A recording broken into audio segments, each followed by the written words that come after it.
More from Natasha Kramer. Dozens gathered at the Cullen Vale station in the city's south to pay respect to Matthew Arnold and Rachel McCrow, the two police officers gunned down near Chinchilla. Retired police, friends of the pair and young families lit candles, paused to reflect and laid flowers, many also writing messages in condolence books. While Brisbane landmarks have been lit up in blue and white to remember the slain constables, flags were also lowered to half-mast as a sign of respect. The long-awaited final designs for the North-South Corridor project will be unveiled today. Leaked documents in October revealed there would be more property acquisitions and the possible removal of elevated roadways. It's likely there'll be a cost blowout to $15 billion, but the project remains on track for completion by 2031.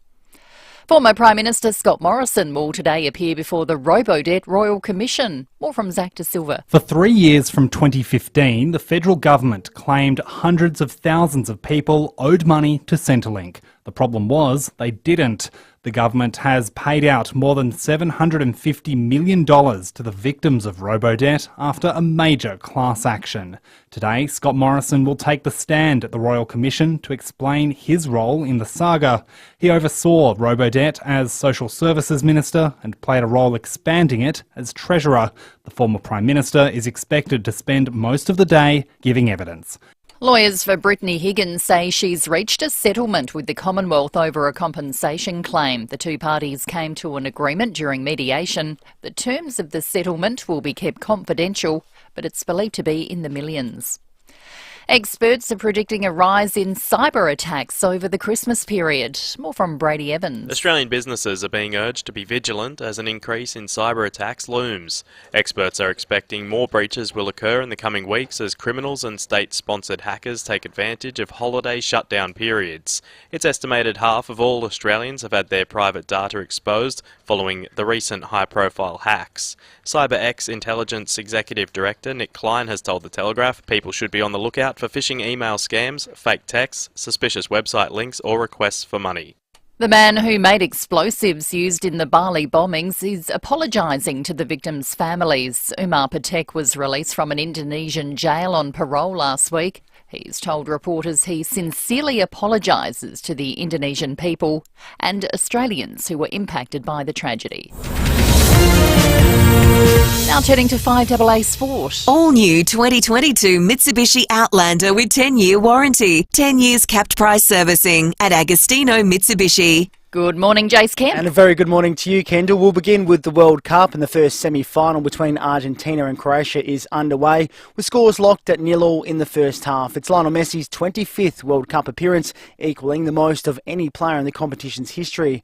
To footy, and Hawthorn members have voted in a new president. Alex Riddell reports. Members of the Hawthorn Football Club last night voted for former Hawthorn Premiership player Andy Gowers to take on the role of president. Gowers takes over from Jeff Kennett. He edged out Kennett's anointed successor Peter Nankivel. Speaking before the AGM, Gowers said the club needs more strategy and direction off-field. I'm very, very comfortable with the on-field direction and strategy, but I think the off-field needs a bit more work. While former Victorian Deputy Premier James Merlino joins the board for the first time.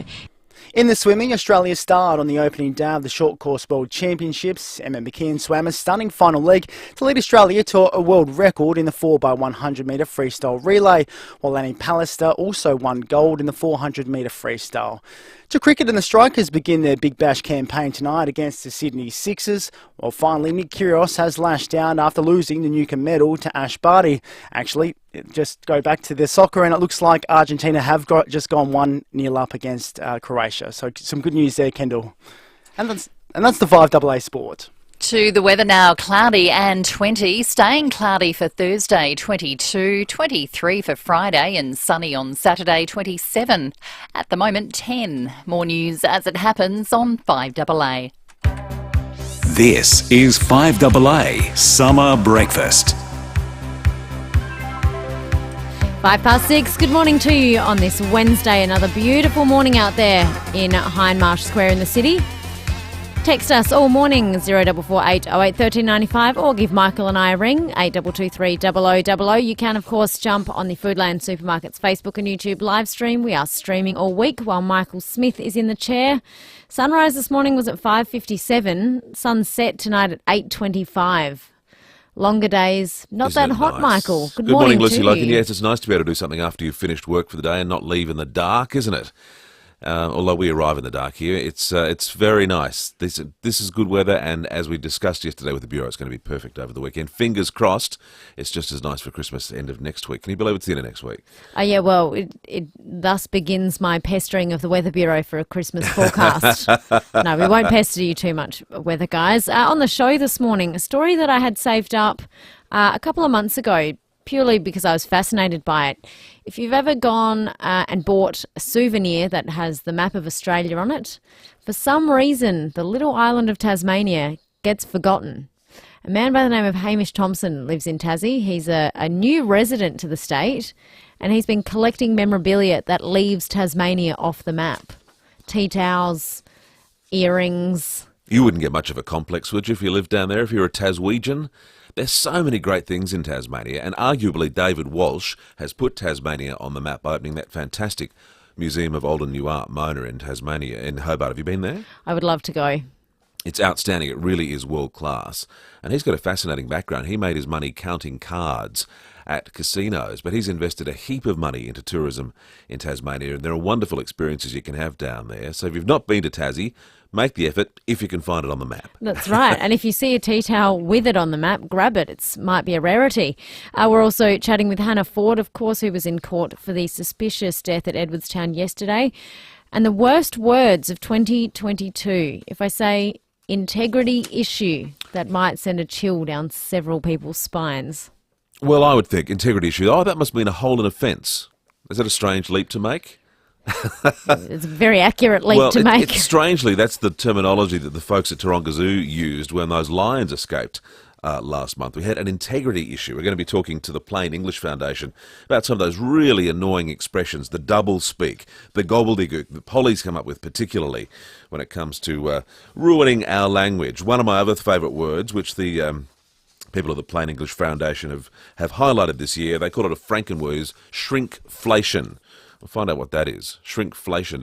Is that an issue for you, Lucy Logan? No, I mean, it rolls off the tongue quite nicely, doesn't it? Shrinkflation of 2022. I think it's got something to do with chocolate bars not being as big as they used to, but the costing manufacturer's still charging the same price. Absolutely. Now, Michael, we do have some breaking news out of this morning. What have you got for us? Yeah, a concerning situation off the coast of South Australia. I'm glued to a website called Cruise Mapper this morning because there are reports, in fact, we've had confirmation from a cruise liner from P&O. There's a major cruise ship, the Pacific Explorer, which has been en route from Melbourne to Kingscote, and evidently someone has gone overboard. So a major search and rescue operation is underway at the moment.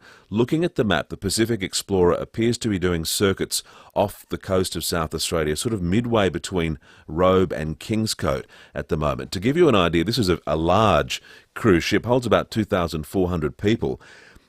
It was due into Kingscote at about 7 this morning, the idea being that the passengers could enjoy the day on Kangaroo Island. It was due to leave KI at about 6 o'clock tonight.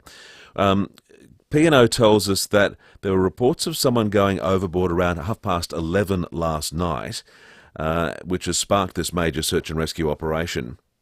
The person involved, P&O tells us, is a young adult woman who was travelling with a family member. That family member is being cared for on board the Pacific Explorer. So we'll keep you abreast of what's going on. We understand that the Australian Maritime Safety Authority has launched some rescue aircraft in that neck of the woods. But as I said, at the moment, the Pacific Explorer sort of doing circuits between Kingscote and Robe. The visit to KI is, of course, up in the air at the moment. Likely that it will not happen. They will not quite make it to KI. They've got more important things to be doing.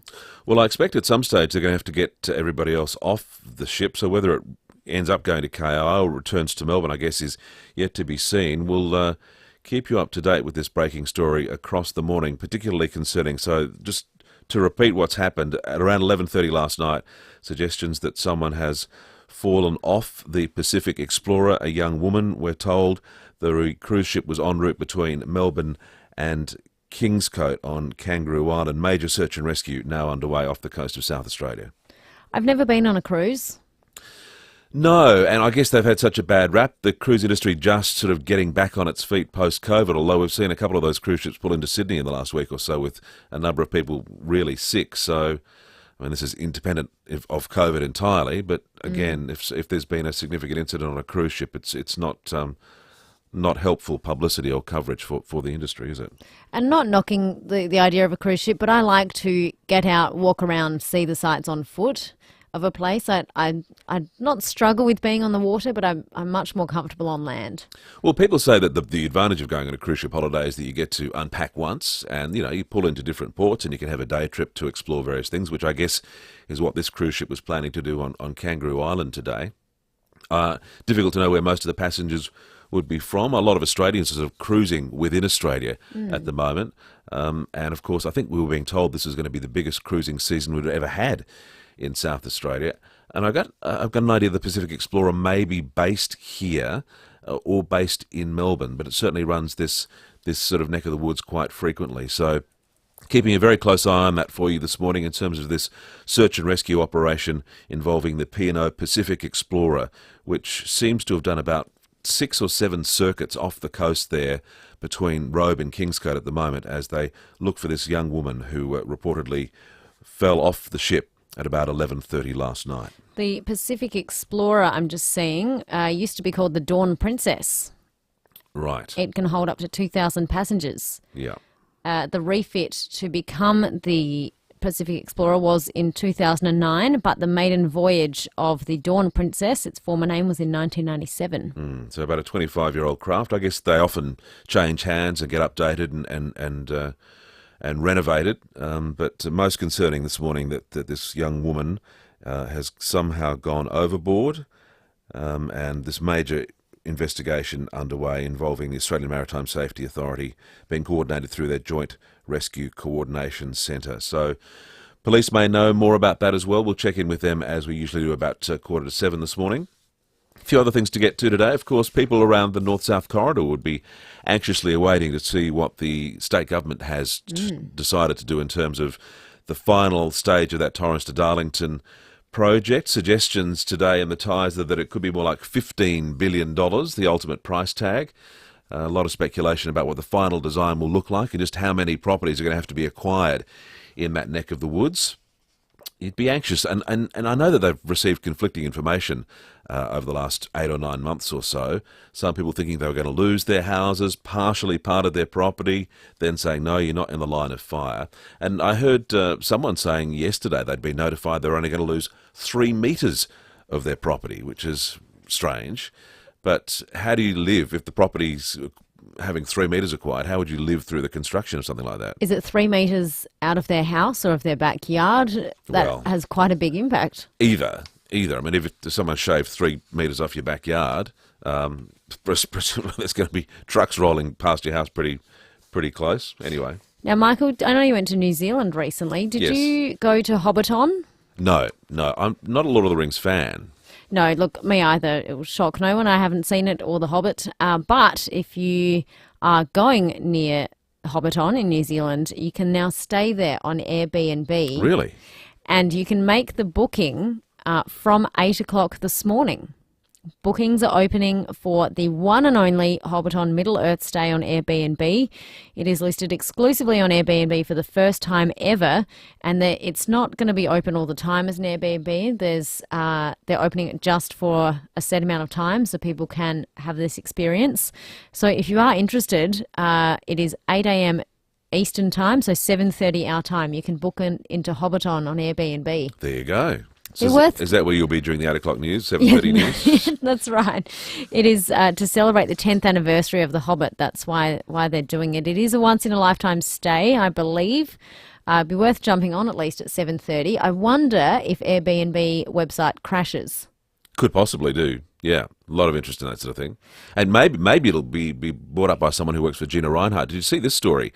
Yesterday, 10 lucky staff members who work for Gina Reinhardt's Roy Hill setup, which is owned by Hancock Prospecting, got a $100,000 Christmas bonus. Gina Reinhardt doesn't own FIVEAA, does she? She's not going to walk through the door and give us a big check in a minute?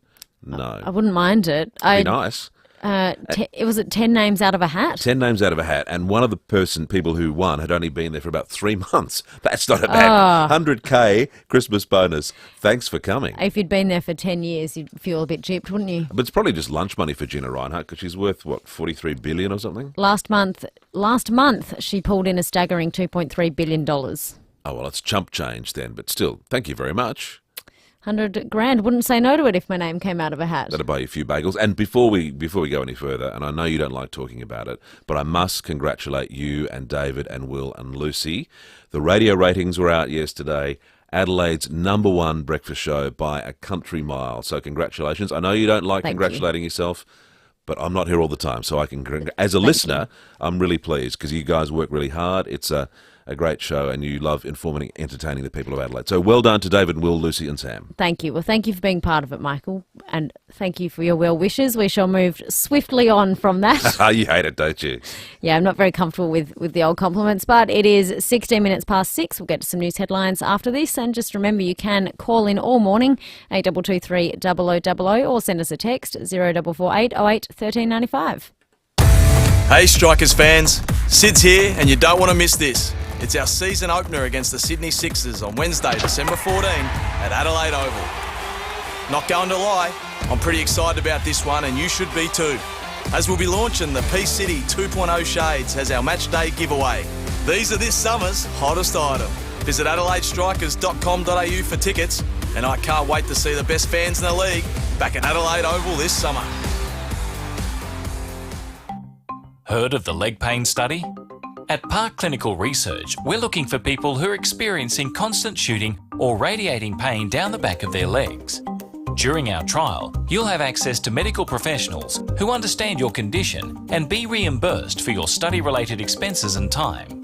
For more information on this study, contact Park Clinical Research or visit clinials.com/legpainstudy. That's clinials.com/legpainstudy. G'day, Jim. How was your stay in the all-new Riverview Villa at the Berry Hotel? Oh, Pete, it was very nice. Berry? Do you mean very, mate? No, I mean very nice. The Berry Hotel's all-new villas have very comfy beds, very nice waterfront dining, and I played a pretty good round of golf too. Don't you mean very good round of golf, mate? Nah, it wasn't that good. The Berry Hotel, just a couple of hours from Adelaide. It's the very perfect place for your summer getaway. Book now at berryhotel.com.au. These new waterfront villas are booking very fast.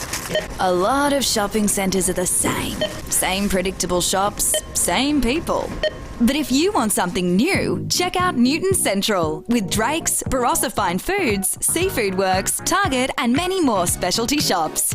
It's the kind of centre where you can get some retail therapy, do the weekly shop, or gather all the fine ingredients you need for an impressive family feast. Want something new in your life? Choose a new local. Choose Newton Central, Gorge Road, Newton.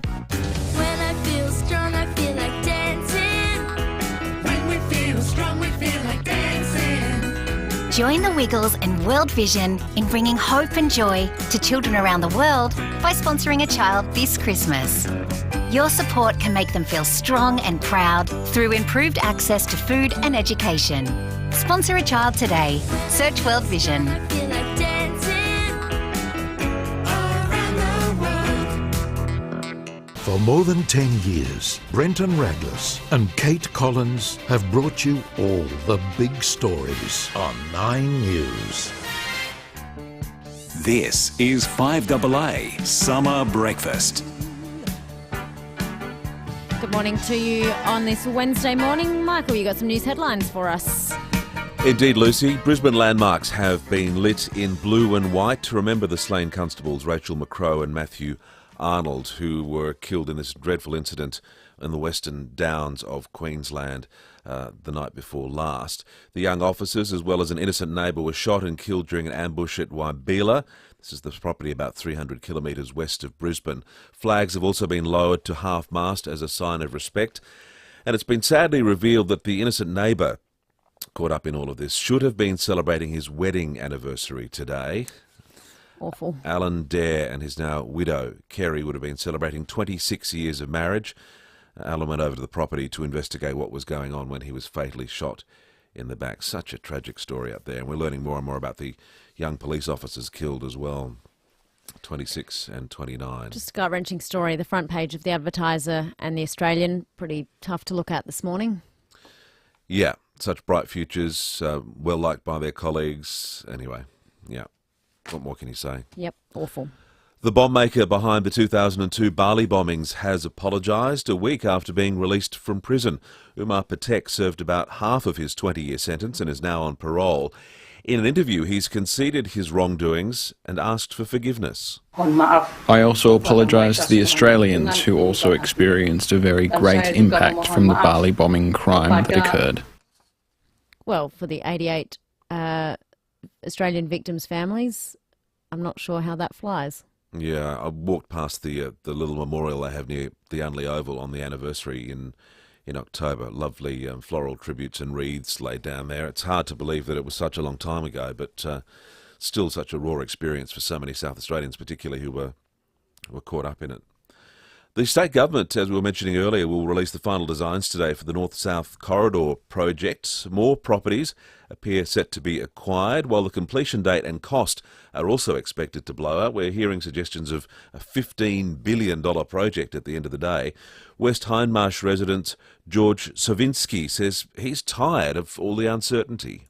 This is not really a Christmas present that anyone wants. I'll find out in the future of whether we stay here or whether the government wants to take over the land anyway, or some compensation for what they take. If this is going to affect you, please give us a ring, 8223 0000. What are your sentiments around it? The uncertainty, of course, is a big one.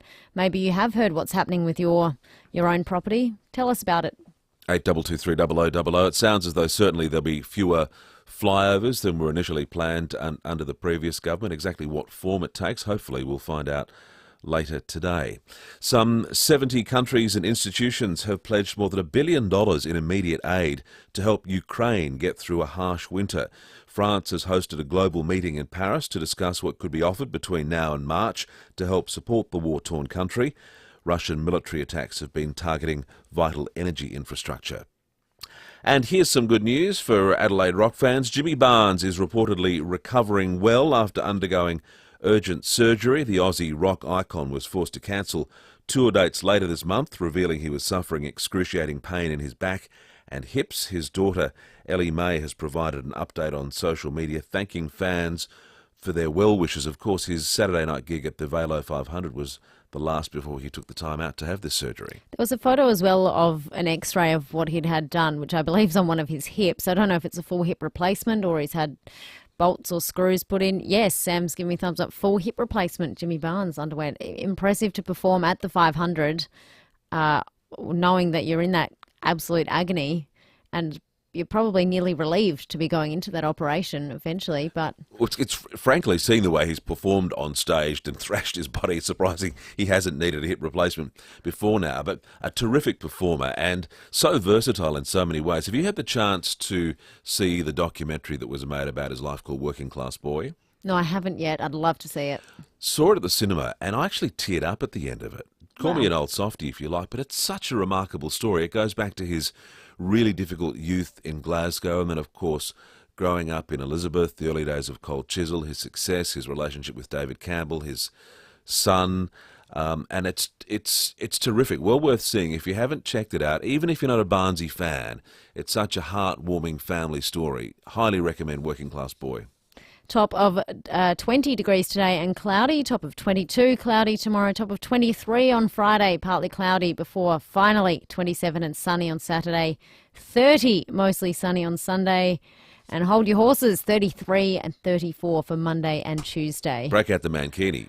Oh my gosh, you'll find me at Somerton Park Beach on those particular days after the show, of course. I'll do the show and head straight to the beach Monday, Tuesday. And for our sports update, all thanks to Gladwell Garage Doors. Good morning to you, Sam. Morning, Lucy. Good morning, Michael. Hi, How Sam. are we? Good. It's World Cup action back underway as we speak. Currently half-time in the semi-final. When I came off air at the Sports Wrap, it was still 0-0. But since 6 o'clock, it is now 2-0 in the favour of Argentina.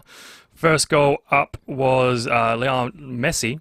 And Messi fires it in, and Argentina lead in the semi-final. A step towards fulfilling the dream. Audio there thanks to SBS. And the second one was thanks to Alvarez. So a break on here is a good touch by Messi. 4 forward here. Alvarez, who won the penalty, has charged through Croatia and made it 2-0.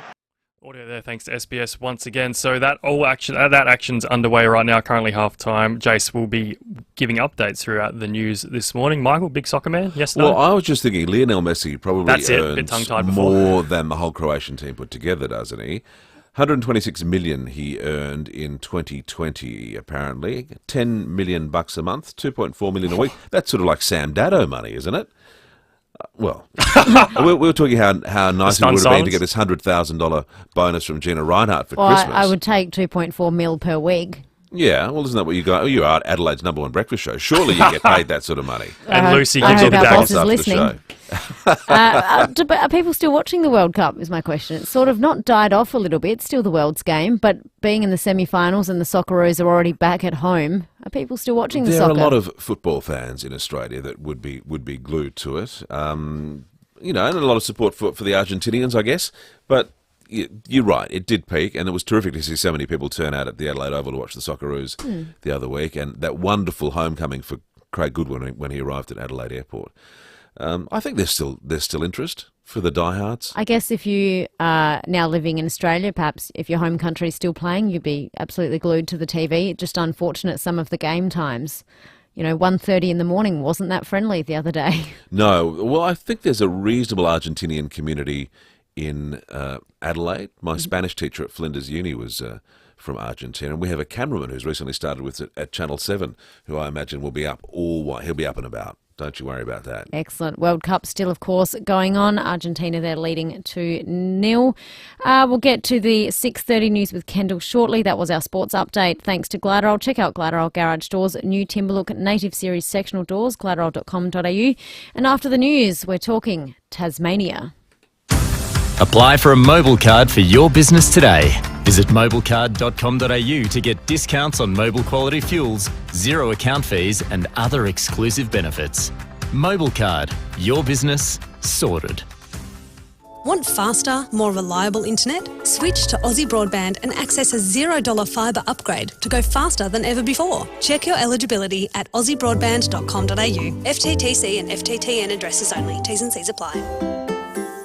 A great festive season begins with Pals. No matter what you're after, whether you're looking to spoil yourself or someone special, Parafield Airport Liquor Store have what you're looking for. After all, it's literally a massive airport hangar filled with over 200 gins, 300 beers, 500 whiskies and 2,000 wines. With a little help from your pals, make this festive season easy on yourself.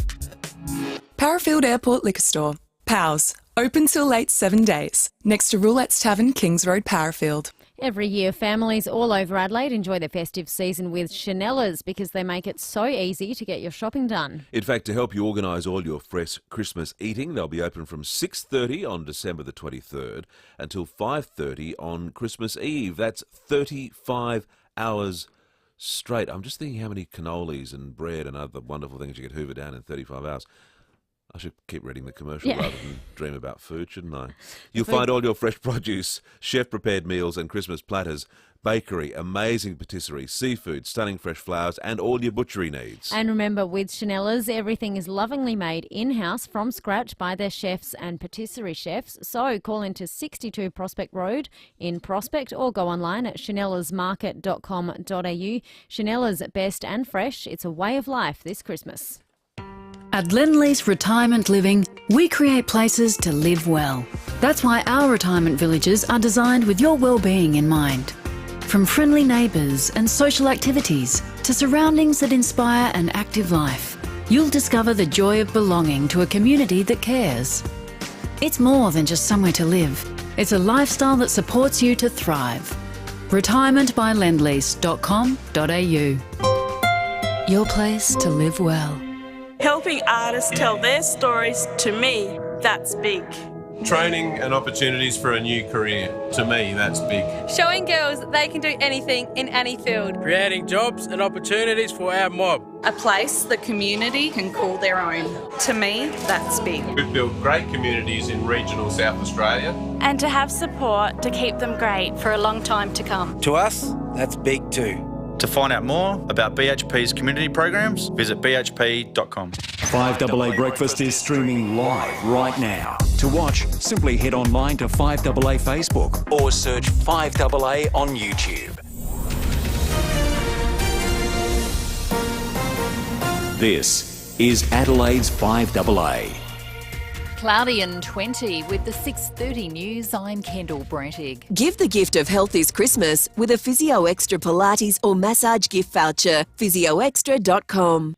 We'll get to see the long-awaited final designs for the North-South Corridor project today. The revised designs will see the cost blow out to $15 billion and hundreds of properties will have to be acquired. But the timeline hasn't changed. It's still on track to be delivered by 2031. Transport Minister Tom Koutsantonis says an independent review found the former government's plan was flawed. That plan was substandard and didn't have the access points we need. What we're going to release today is a series of plans that works, that's buildable, that's convenient, and actually going to get people into a tunnel and off our intersections, off our roads, improving not only north-south connectivity, but east-west. A marine search is underway off Cape Jaffa. A woman's believed to have fallen overboard from the Pacific Explorer cruise ship last night. It left Melbourne yesterday for a 4-day trip to Kangaroo Island. Landmarks across Queensland have lit up blue and white overnight in honour of 3 people killed in a deadly siege. Young police officers Rachel McCrow and Matthew Arnold are being described as heroes.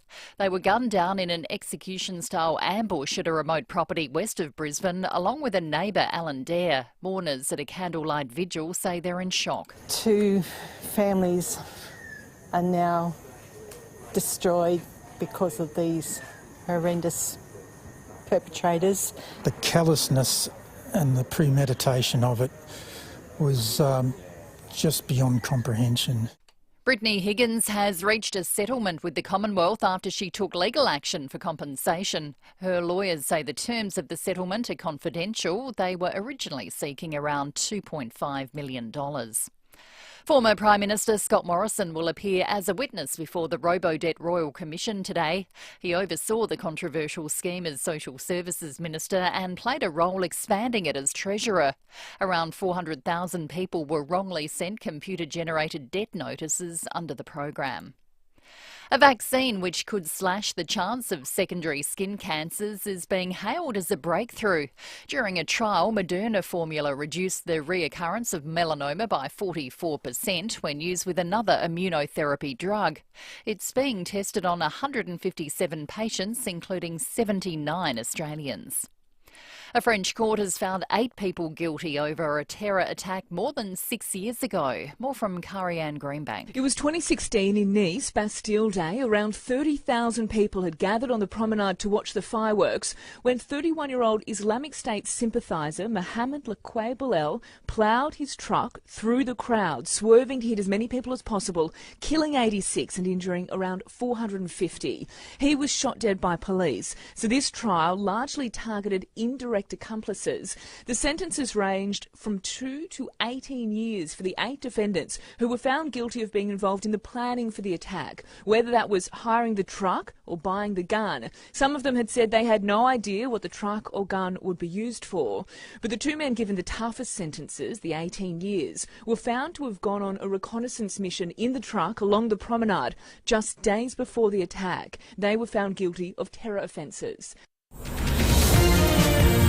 Now turning to 5AA Sport. 10-year warranty and 10-year capped price servicing at Agostino Mitsubishi, Nailsworth and Elizabeth. And Jace Kemp, what's the latest in the World Cup? Oh, there's plenty going on, Kendall, and that's where we'll begin. Argentina is 2-0 up at half-time in their semi-final clash against Croatia. Lionel Messi booting a penalty to become Argentina's all-time leading World Cup goal scorer. And Messi fires it in, and Argentina lead in the semi-final. A step towards fulfilling the dream. That audio thanks to SBS. To footy, and Riley Thilthorpe wants to be a key pillar in the Crows' forward line next year. The 20-year-old has bulked up in the off-season, putting on 3 kilos of muscle to help take on the league's best defenders. Being more confident, chest out, walking on my toes a bit more, trying to be a bit more of the man, backing myself in, flying at footies, backing my skills in, all that sort of stuff, which really hopefully helps me shine. To cricket, and the Sydney Thunder have defeated the Melbourne Stars by 1 wicket in the opening match of the Big Bash season, while the Strikers begin its campaign against the Sixers tonight. Finally, Rafael Nadal has been voted fans' favourite for the first time at the ATP Tennis Awards. And that's the 5AA Sport. Now to the weather. Cloudy and 20 today, staying cloudy for Thursday, 22, 23 for Friday, and sunny on Saturday, 27. At the moment, 10. More news as it happens on 5AA. This is 5AA Summer Breakfast. 6:36. Good morning. David and Will are on their well-earned Christmas break, so it is Lucy and Michael Smith in the chair for this week. We're just following along closely here. There is a woman believed to be missing in the ocean off the coast of sort of Robe area, Cape Jaffa, from the Pacific Explorer cruise ship. It was supposed to dock in Kangaroo Island at 7 a.m. That's believed that is not happening while they search for an overboard woman. Yeah, we've got a more precise location. It looks like it's about 70 k's off the coast from Cape Jaffa. Looking at Cruise Mapper, which is sort of like the cruise ship version of Flight Radar 24, it's still sort of doing circuits off the coast there. If you've just joined us, news is that this woman was reported overboard at about 11:30 last night. There are aircraft out searching for her now. As Lucy mentioned, the ship is called the P&O Pacific Explorer. It was on a trip from Melbourne to Kingscote. By the looks of things, the passengers were going to enjoy a day on Kangaroo Island today. Wonder what all those tourism operators will do without these thousands of guests arriving. The question is whether it now turns back to Melbourne or continues on to Kangaroo Island as planned. Doesn't look like it's going to go anywhere in a hurry at the moment if it continues doing these circuits off the coast of Cape Jaffa as they look for this young adult woman, as she's been described, who was evidently travelling with a family member on the Pacific Explorer last night. That family member being cared for by P&O staff. We'll keep across the situation and bring you any news as it comes to hand here on 5AA. As we chat about more local issues this morning, we are instead going to head to Tasmania for this next chat. We welcome Hamish Thompson to the conversation. Morning, Hamish. Good morning. Now, you're from Polar Opposites podcast, and you have quite a fascination with memorabilia or objects that have a map of Australia but have left off Tasmania. Tell us about it. That's right. Well, I grew up in Australia and I lived in the UK for the last 3 decades, and I moved back last year. And I decided to settle in Tassie. I'd never been here before. First thing that happened when I arrived here was I went into a cafe, and I noticed that the person serving me was wearing a pair of earrings, which were dangly, and it was the shape of mainland Australia, but Tasmania was missing on the bottom. And I thought, that's a bit weird. And so, what kind of developed then was a kind of a borderline obsession over the course of, maybe 5 or 6 months, where I'd kind of raid antique shops and junk shops and op shops and all the rest of it, and eBay and stuff. And I just went on this hunt for depictions of the shape of Australia that didn't include Tasmania. And I found 100 and then decided I'd better stop because it was becoming a bit of a borderline obsession. And so the whole thing's called State of Invisibility. And it's an exhibition, and I'm holding it in my front room, and I've never held one before. And, that's the long and the short of it. Hamish, I'm no jeweller, but I imagine it's probably quite difficult to make earrings with the map of Tassie on the bottom of the map of Australia, isn't it?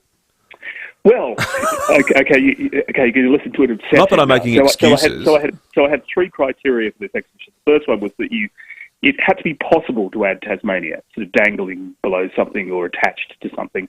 The second thing was none of the items in the exhibition are more than $30 in value, so I set myself a limit.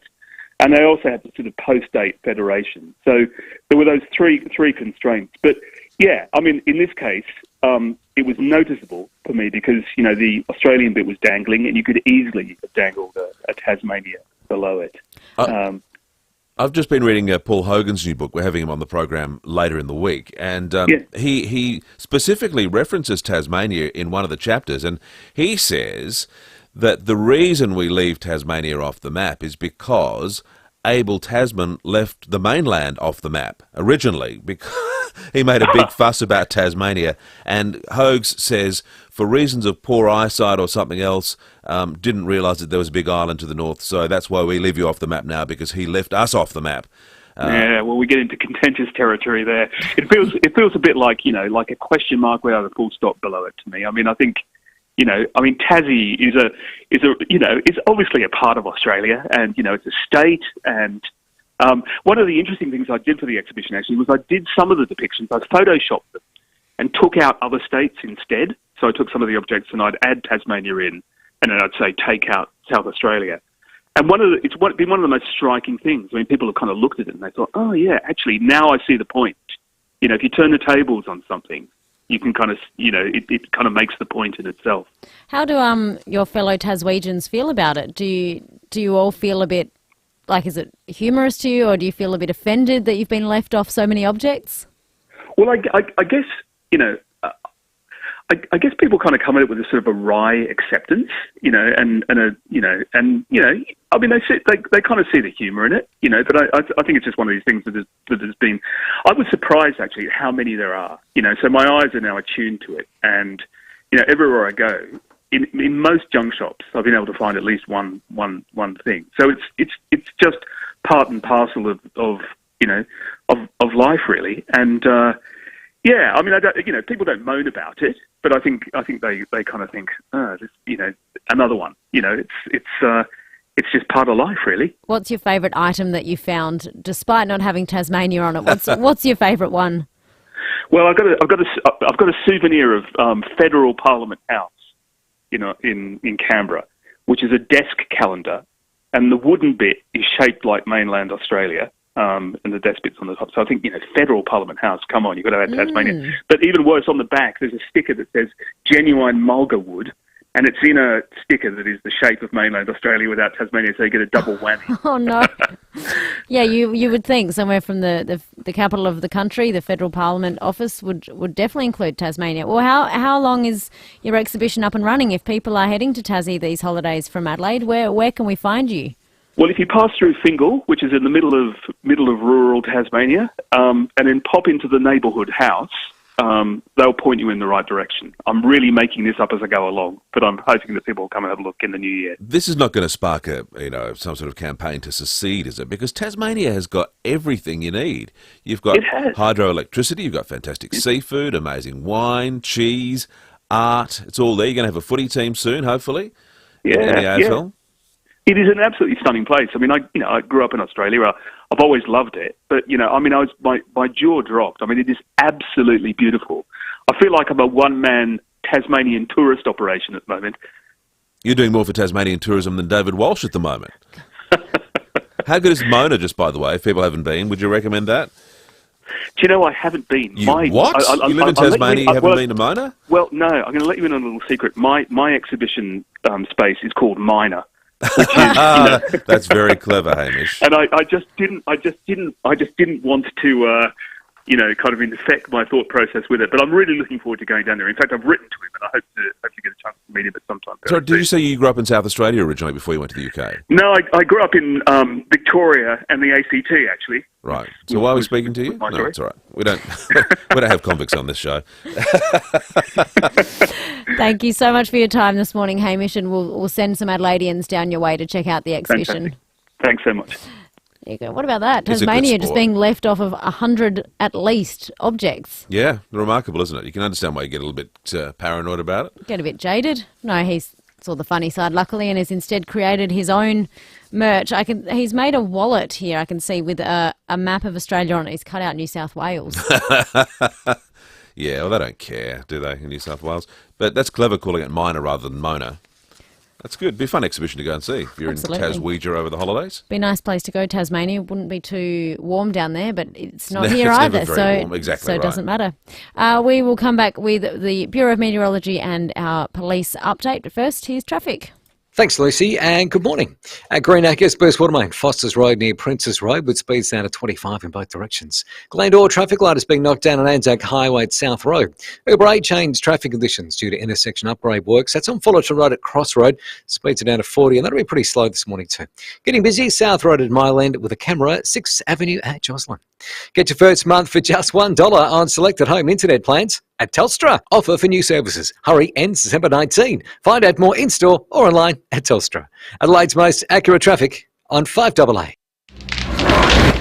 That's a painful noise no one wants to hear. A gum tree branch damaging your caravan. If an accident like this does happen, speak to Walker Crash Repairs and get it fixed quick. They are the experts in caravan repairs. Scrapes, dents, holes, and that little incident reversing the van that no one else needs to know about. Walker Crash Repairs, for easy insurance repairs on your caravan.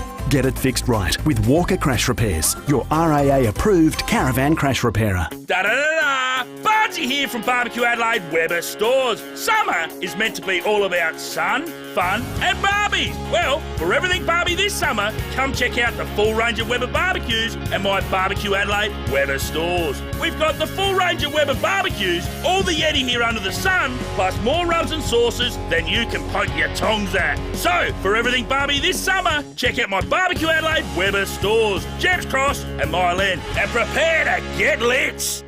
Do you need to head out of the city for the weekend? Well, you can head straight to the Riverland and experience the comforts of the all-new Riverview Villas at the Berry Hotel. How good is Berry? A great spot for a getaway, and Berry Hotel is amazing. The new villas boast private decks with revitalising river views, but you'll still enjoy very metro-level amenities like gorgeous bathrooms, king-size beds and amazing dishes in the bistro. That's where you will find your traditional pub classics plus some new favourites, and there's always something on the big screens in the sports bar. No doubt it's the World Cup, soon it'll be the tennis, the cricket, you name it, Berry Hotel has it. And I think Timmy G and Roe are heading up there tomorrow, being Thursday on the Play School clock. Yes. That's right. The Berry Hotel, just a couple of hours from Adelaide, the perfect place for your summer getaway.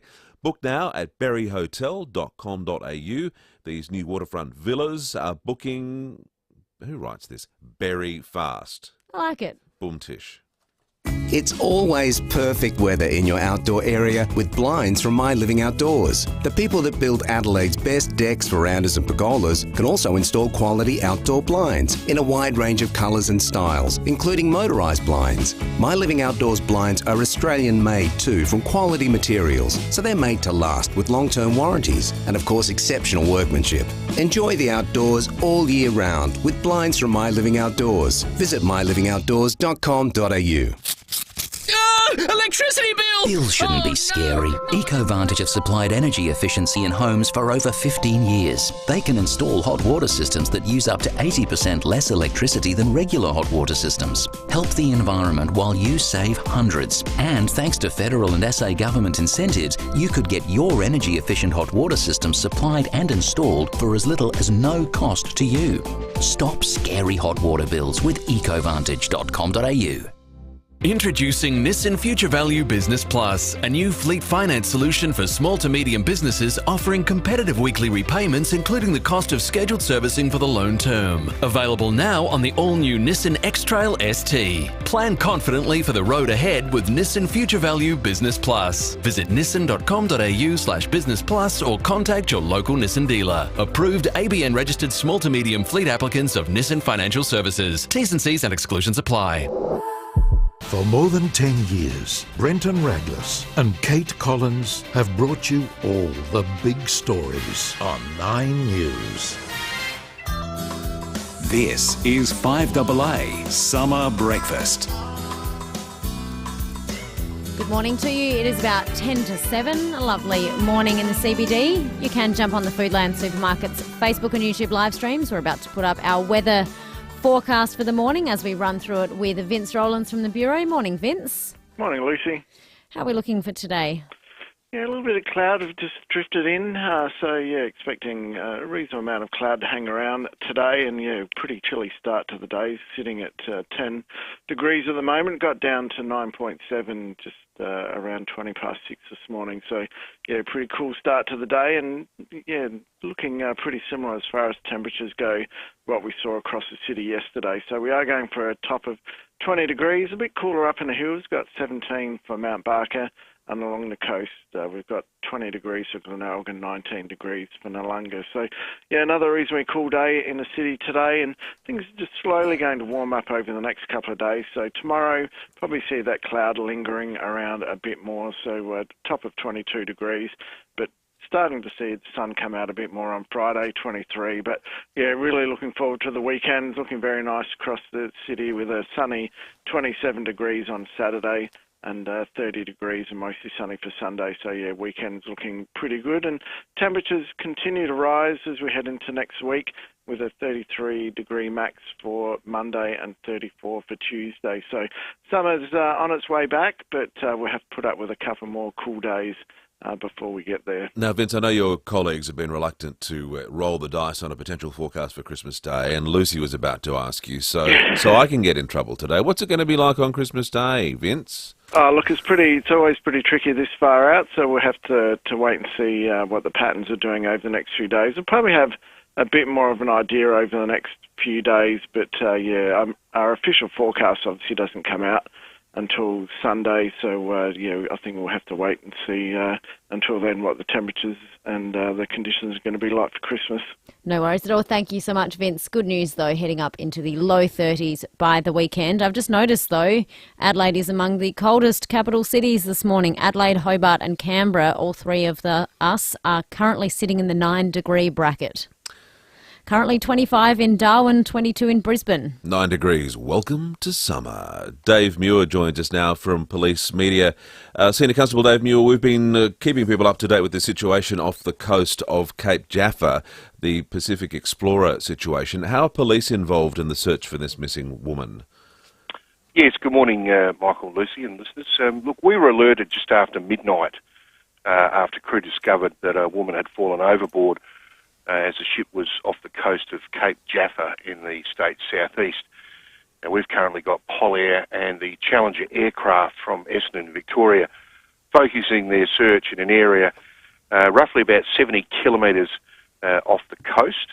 The cruise ship was also assisting in the search in what we understand are 5-metre seas. We've also got local SES on standby. So that search is currently continuing.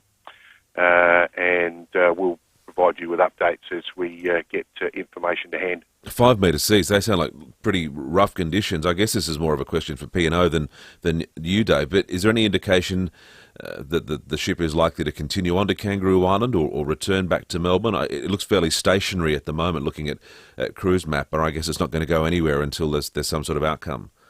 Yeah, I don't think there's been any firm decision made with respect to where that ship is going to head next at this time.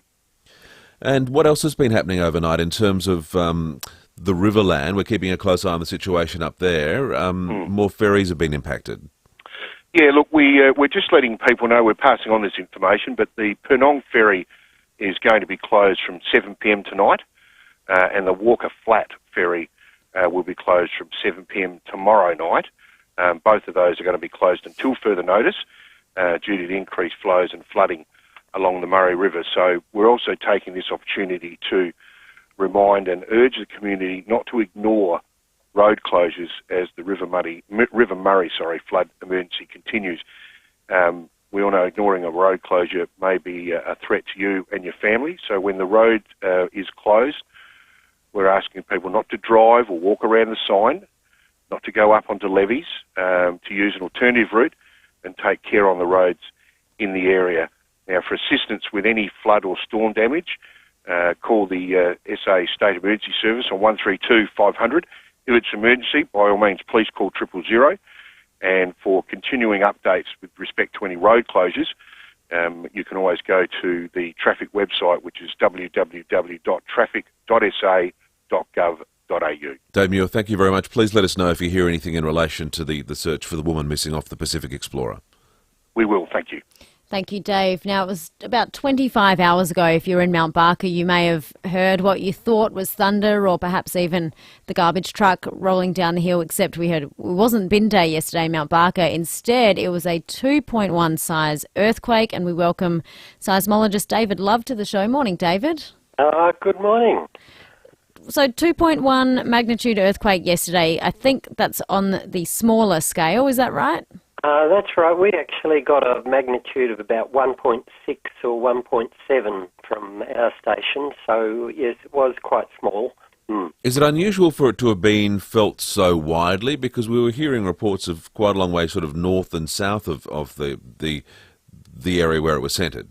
Not particularly. It wasn't really felt a long way off. Most of the reports sort of from Aldgate, Bridgewater, Balhanna, Mount Barker, Echunga, Longwood area. Some people outside of that have felt it, but even within that area, most of the reports I've seen have been pretty weak.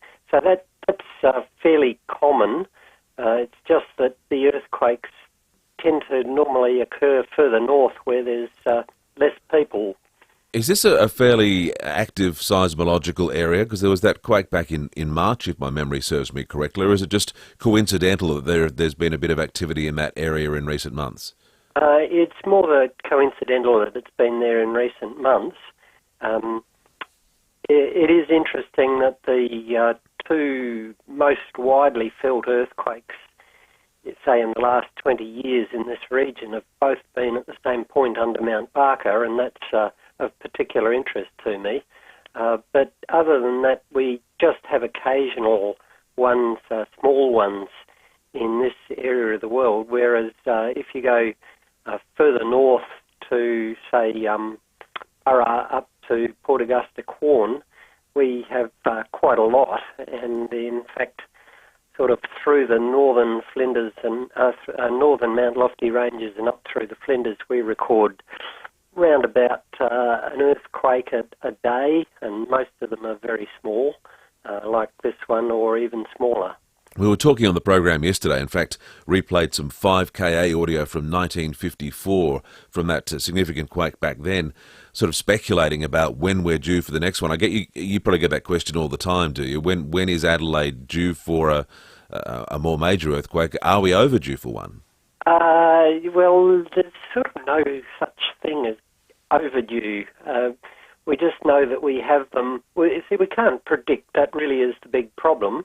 But in terms of when they occur, you can't tell. They may be, the big ones may be spaced out, or they may be close together. In fact, Adelaide's history, we felt one fairly strong one in 1897. It was actually down the southeast, but it did cause damage in Adelaide. You weren't working for the department back then, were you, David? I know you've been doing this a while. But I've seen lots of reports of it. But then it was only 5 years later there was a really nasty one in the Gulf that was about magnitude 6. So 2 in 5 years, and then it was a bit over 50 years to the 1954 one, and it's been a long time since then, and we haven't had another one. It's really, we can't predict, and it's a bit hard to guess what the intervals will be. Fingers crossed there isn't one anytime soon. Thanks, David Love.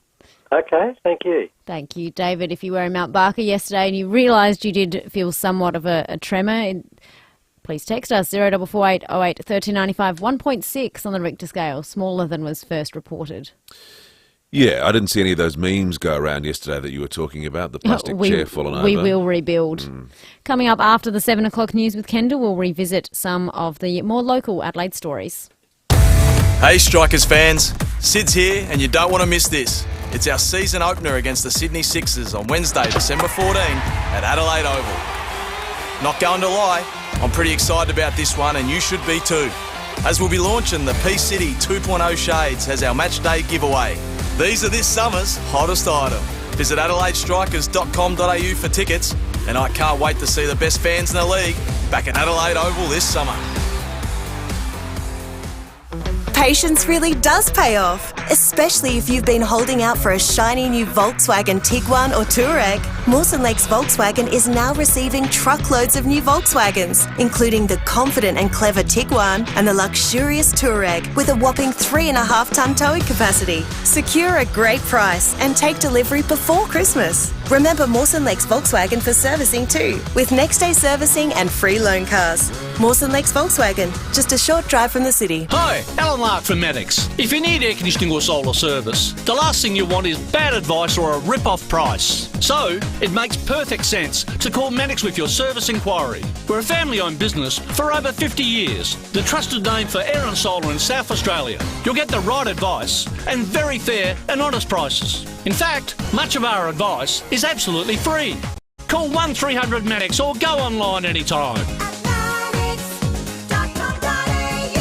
When you've been around for over a century, you know a thing or two. And Business SA and Ray White have almost 300 years between them. So when an alliance is formed between Business SA and Ray White Business Sales SA, they're bringing all their experience to your business, making sure it's in top shape, whether you're buying, selling, or somewhere in between. Get in touch with the experts, Business SA and Ray White Business Sales SA on 8300 0000. That's 8300 0000.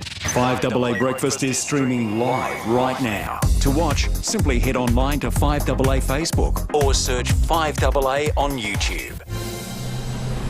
Online, on DAB Digital Radio and on 1395 AM. Talking Adelaide. This is Adelaide's 5AA. Cloudy and 20 with the 7 o'clock news. I'm Kendall Brettig. Business as usual at Physio Extra across the Christmas period, keeping you healthy all year round. PhysioExtra.com. A search is underway off the coast of SA after a woman fell overboard from the Pacific Explorer cruise ship. The alarm was raised late last night. Senior Constable Dave Muir says police have joined the search. And we've currently got Polair and the Challenger aircraft from Essendon, Victoria, focusing their search in an area roughly about 70 kilometres off the coast. The cruise ship was also assisting in the search. The woman was travelling with a family member who's being cared for by crew. Plans for the final stage of the North-South Corridor project will be released today. It's likely the cost will blow out to $15 billion and more properties than first thought will have to be bulldozed. Shadow Infrastructure Minister Vincent Tassie says the government's timing isn't great. They are releasing the design outside of a parliamentary sitting week when it can't be properly scrutinised, and they're releasing it so close to Christmas when people have got all kinds of other distractions. Brisbane landmarks have turned blue and white as a tribute to slain constables Rachel McCrow and Matthew Arnold. The young officers were shot and killed along with neighbour Alan Dare during an ambush at a remote Queensland property. The Story Bridge and Victoria Bridge were among the landmarks shining blue and white. The Robodebt Royal Commission will today hear from former Prime Minister Scott Morrison. Zach De Silva has details. Scott Morrison oversaw the controversial Robodebt scheme as Social Services Minister and played a role expanding it as Treasurer. Around 400,000 people were wrongly sent computer-generated debt notices over 3 years from 2015. When they tried to appeal, there was little recourse. The victims launched a class action and were eventually paid out more than $750 million. The Royal Commission will ask the former Prime Minister why the program was allowed to continue when flaws had been exposed. A French court has found 8 people guilty over a terror attack more than 6 years ago. 86 people died when a truck ploughed through crowds celebrating Bastille Day in Nice in 2016. The driver was killed by police on the night of the attack. The 8 people have been found guilty of helping him orchestrate it. US researchers have made a scientific breakthrough in the quest to unlock a clean source of energy. Scientists have got more energy out of a nuclear fusion reaction than they put in. Nuclear fusion is the process that powers the sun and other stars and is described as the holy grail of energy production. The US Department of Energy's Jill Ruby says it's a major leap after 6 decades of research. We have taken the first tentative steps towards a clean energy source that could revolutionize the world.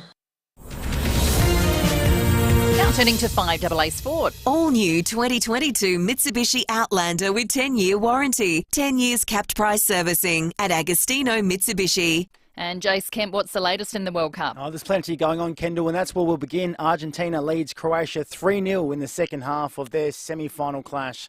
The second goal thanks to an incredible solo effort by Julian Alvarez. There's a break on here. It's a good touch by Messi. 4 forward here. Oh, amazing. Alvarez, who won the penalty, has charged through Croatia and made it 2-0. Yeah, incredible stuff there. That audio thanks to SBS. The decision for Sydney to host the next 3 A-League Grand Finals has been reaffirmed by the league's peak body. Eddie Summerfield reports. The Australian Professional League met again yesterday, confirming late last night it's standing by its decision for Sydney to host the next 3 A-League men's and women's Grand Finals. It's seen Melbourne Victory chairman Anthony Di Pietro resign from the APL board. Across town, Western United director Steve Horvitz says the club was never consulted on the decision decision. This Saturday's derby between Victory and Melbourne City will see fans walk out of Amy Park at the 20-minute mark in protest of taking the grand final hosting rights away from the highest-ranked side.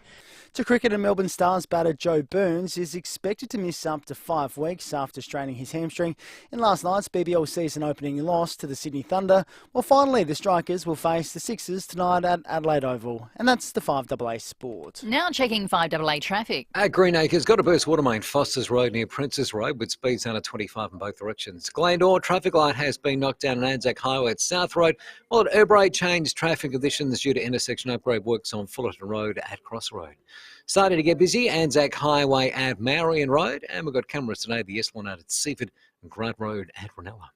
Is someone breaking the law on public transport? See it, report it via direct QR codes across all services. Search Adelaide Metro for more information. Adelaide's most accurate traffic on 5AA. To the weather, cloudy and 20, staying cloudy tomorrow, 22, then 23 for Friday, and sunny on Saturday, 27. At the moment, 10. More news as it happens on 5AA. This is 5AA Summer Breakfast. 7:06. If you are just waking up this morning, we're in for a top of 20 degrees, cloudy. Currently, it is about 10 degrees outside. Nice and fresh if you're out on a morning walk. We were chatting earlier about Tasmania. John in Adelaide's given us a call. Morning, John. Good morning, Lucy and Michael. I was in Munich in Germany with my wife on holidays, and we were staying at this lovely hotel in Munich itself. And at breakfast time, one whole wall was a world map.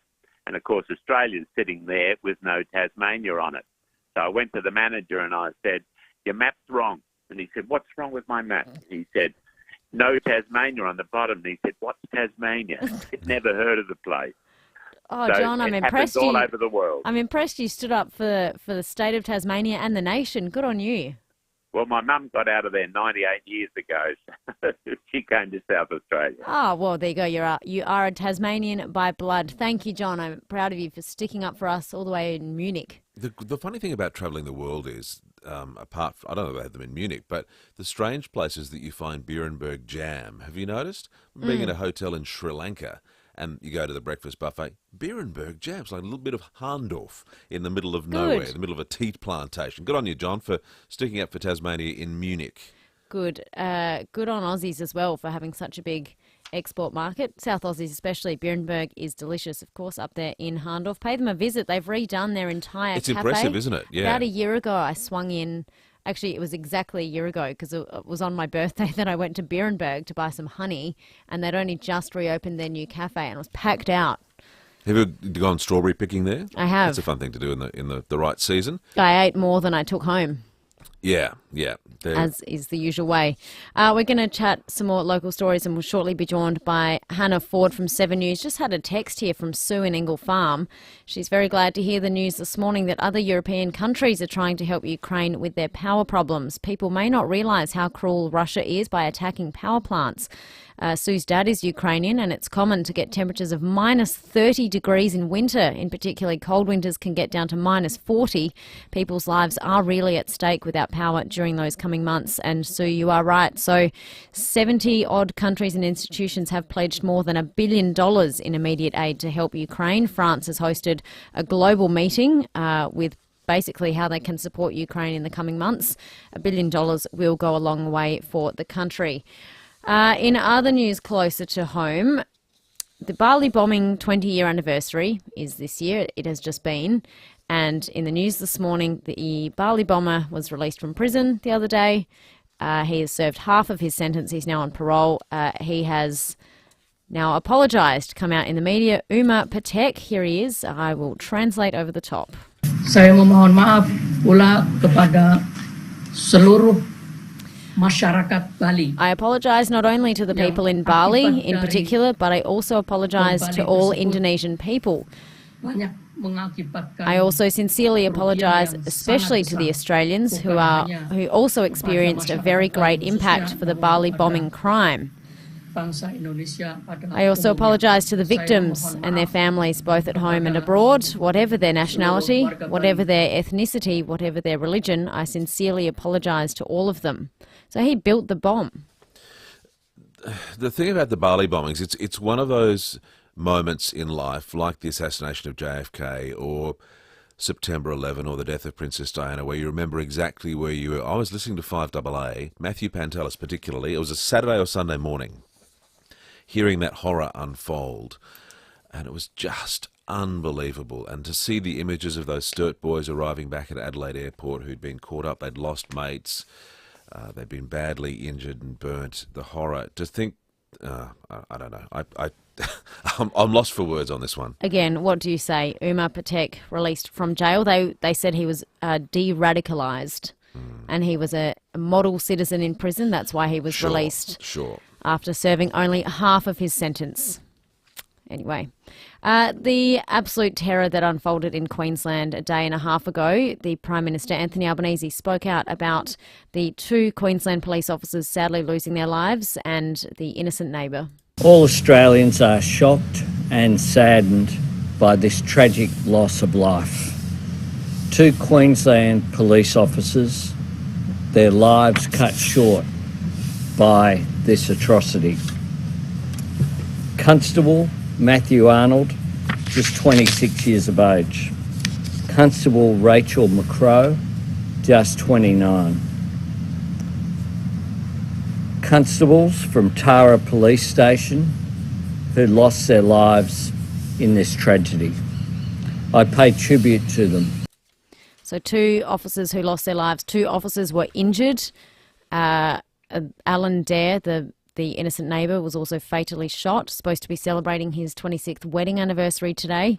And of course the 3, what are they called, perpetrators who were also wounded, fatally shot rather, in the police gunfight. And incredible stories of heroism from those police colleagues who went in to rescue the young officer who had been, effectively they tried to set her on fire, I think, at one point. So there's a lot of bad news around, Luce. There is a lot of bad news. Here is some good news we touched on earlier. Good evening. I go in for surgery tomorrow, and we thought I'm going to have a lot of faith in my surgeon. And EJ's film, we have faith in her, and so we thought we'd do a song called "Have a Little Faith." Have a little faith in me. Have a little faith in me. Have a little faith in me. That was Jimmy Barnes before his surgery. Well, we know that he is now safely out of a full hip replacement surgery. His daughter posted on Twitter a photo of a semi-smiling Jimmy. He looks happy enough, but surely still on some painkillers, I think, in the image. He'll be up and about soon. Nothing keeps Barnesy down for long. I'm a big Barnesy fan. I would love to have been old enough to have gone to the Largs Pier Hotel to see Cole Chisel at their prime back in the day. Ellie writes, "My dada is out of surgery and awake. The doctors are very happy. Thank you all for the well wishes." That is good news of Barnesy's successful surgery. A story we touched on earlier in the week, Michael, was the suspicious death at Edwardstown. A 41-year-old man was gunned down in the middle of Dunallen Road. Then a 44-year-old man was arrested and taken to court. Hannah Ford for 7 News was in court yesterday. Good morning, Hannah. Good morning. Give us an update. What happened in court yesterday? Yeah, well, it was a very, very quick arrest by detectives.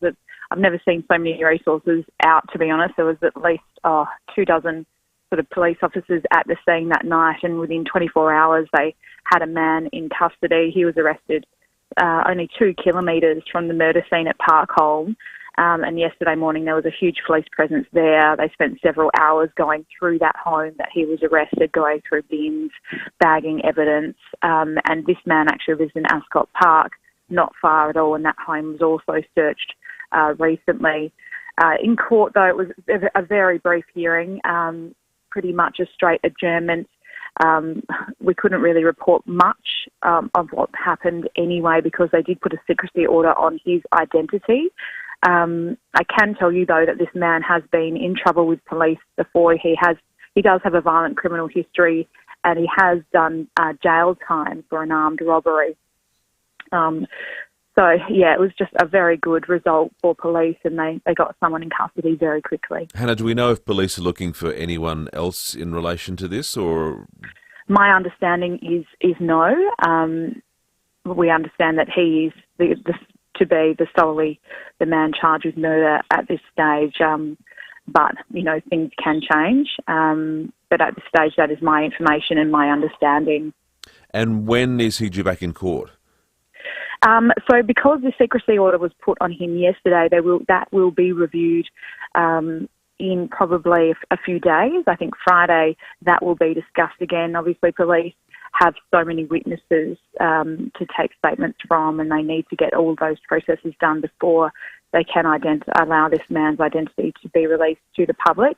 So that may come off by the end of the week, and then he will probably be back in court. He'll stay in custody until April, when there'll be a charge determination. So there'll be a long process to go yet. Hannah, no doubt you've spoken to the Edwardstown residents. Have you spoken since the arrest? Are they feeling somewhat comforted by the fact someone is now in jail? They are. Look, a lot of residents said they weren't surprised, which is slightly alarming. Obviously, they say there is a big drug problem around that area. It hasn't been confirmed that drugs are at all linked to this murder that we know of. But, residents in that area say the drug problem has got a lot worse in those suburbs recently. So a lot of them were feeling unsafe anyway. But yes, to have someone in custody is a big relief for them. 7:16 on 5AA Breakfast with Michael Smith and Lucy Loken. Hannah Ford is with us from 7 News. Hannah, there are a number of tributes around for Glenn Holton yesterday. What can you tell us about him and the sort of tributes that have been paid to him? Yeah, a huge outpouring of grief. It wasn't long before things were up online everywhere. He does have several brothers who all paid tribute to him that just said he was a caring and sensitive man. He does have one son, a 15-year-old Seth, who they said he would do anything for. Anyone who knew him said that he would just boast about him, and that was his main love, and everything he did in life was for him. So that is incredibly sad. I understand that also they lost another brother. It was a bit of a double tragedy for that family. Sadly, they lost another brother recently, and he was only 22. So, but yes, I think his mother even said he did make some bad choices, but he was just a beautiful soul and very much loved. Hannah Ford from 7 News in Adelaide there. Thank you, Hannah, for covering the suspicious death from Edwardstown. Just before we get to traffic, if you are watching or following along the Argentinian-Croatian match for the World Cup, it is 3-0 in the 88th minute. So all the Argentinian fans out there in the semi-finals will be very pleased. That's an excuse for some empanadas for breakfast, I think, Lucy, and some dulce de leche. Your shout, Michael. Thank you. Sure, and then maybe a bottle of Malbec for morning tea. Anything Argentinian. We're also keeping an eye on the situation which is developing off the coast of South Australia, off Cape Jaffa. If you've just joined us, there's a major search and rescue operation underway after a young woman disappeared off the Pacific Explorer. This is a P&O cruise ship which was en route between Melbourne and Kingscote on Kangaroo Island. She was reported missing at about 11:30 last night. Evidently, the cruise ship is not going to be continuing on to Kangaroo Island, but we'll bring you more on that when we catch up with Hayden Nelson from Channel 7, who's heading down towards the southeast as we speak. He'll bring us more on that. As Dave Muir was telling us, some aircraft are in the area. The person that this young woman was travelling with is being cared for by staff on board the cruise ship, but a very concerning situation off the coast of South Australia. The Pacific Explorer currently doing circuits off Cape Jaffa as they search for this woman who went overboard about 11:30 last night. 9:17. Let's check traffic. Thanks, Lucy. No great dramas this morning. Do have a couple of things to look out for, however. Like a burst water made at Greenacres, Foster's Road near Princess Road, speeds are down to 25. Glendale, you'll find a traffic light's being knocked down overnight. That's Anzac Highway at South Road. While at Brewery, we've got changed traffic conditions there. That's due to the intersection upgrade of Fullerton Road at Crossroad. Speeds are at 40. That'll get pretty slow throughout the morning too. Cameras, Hutt Road in the city and Port Road at Aldinga. JB Hi-Fi's one-day sale is on today with 25% off LG TVs and soundbars. Today only, and only at JB. Stores open till 9 tonight. Adelaide's most accurate traffic on 5AA.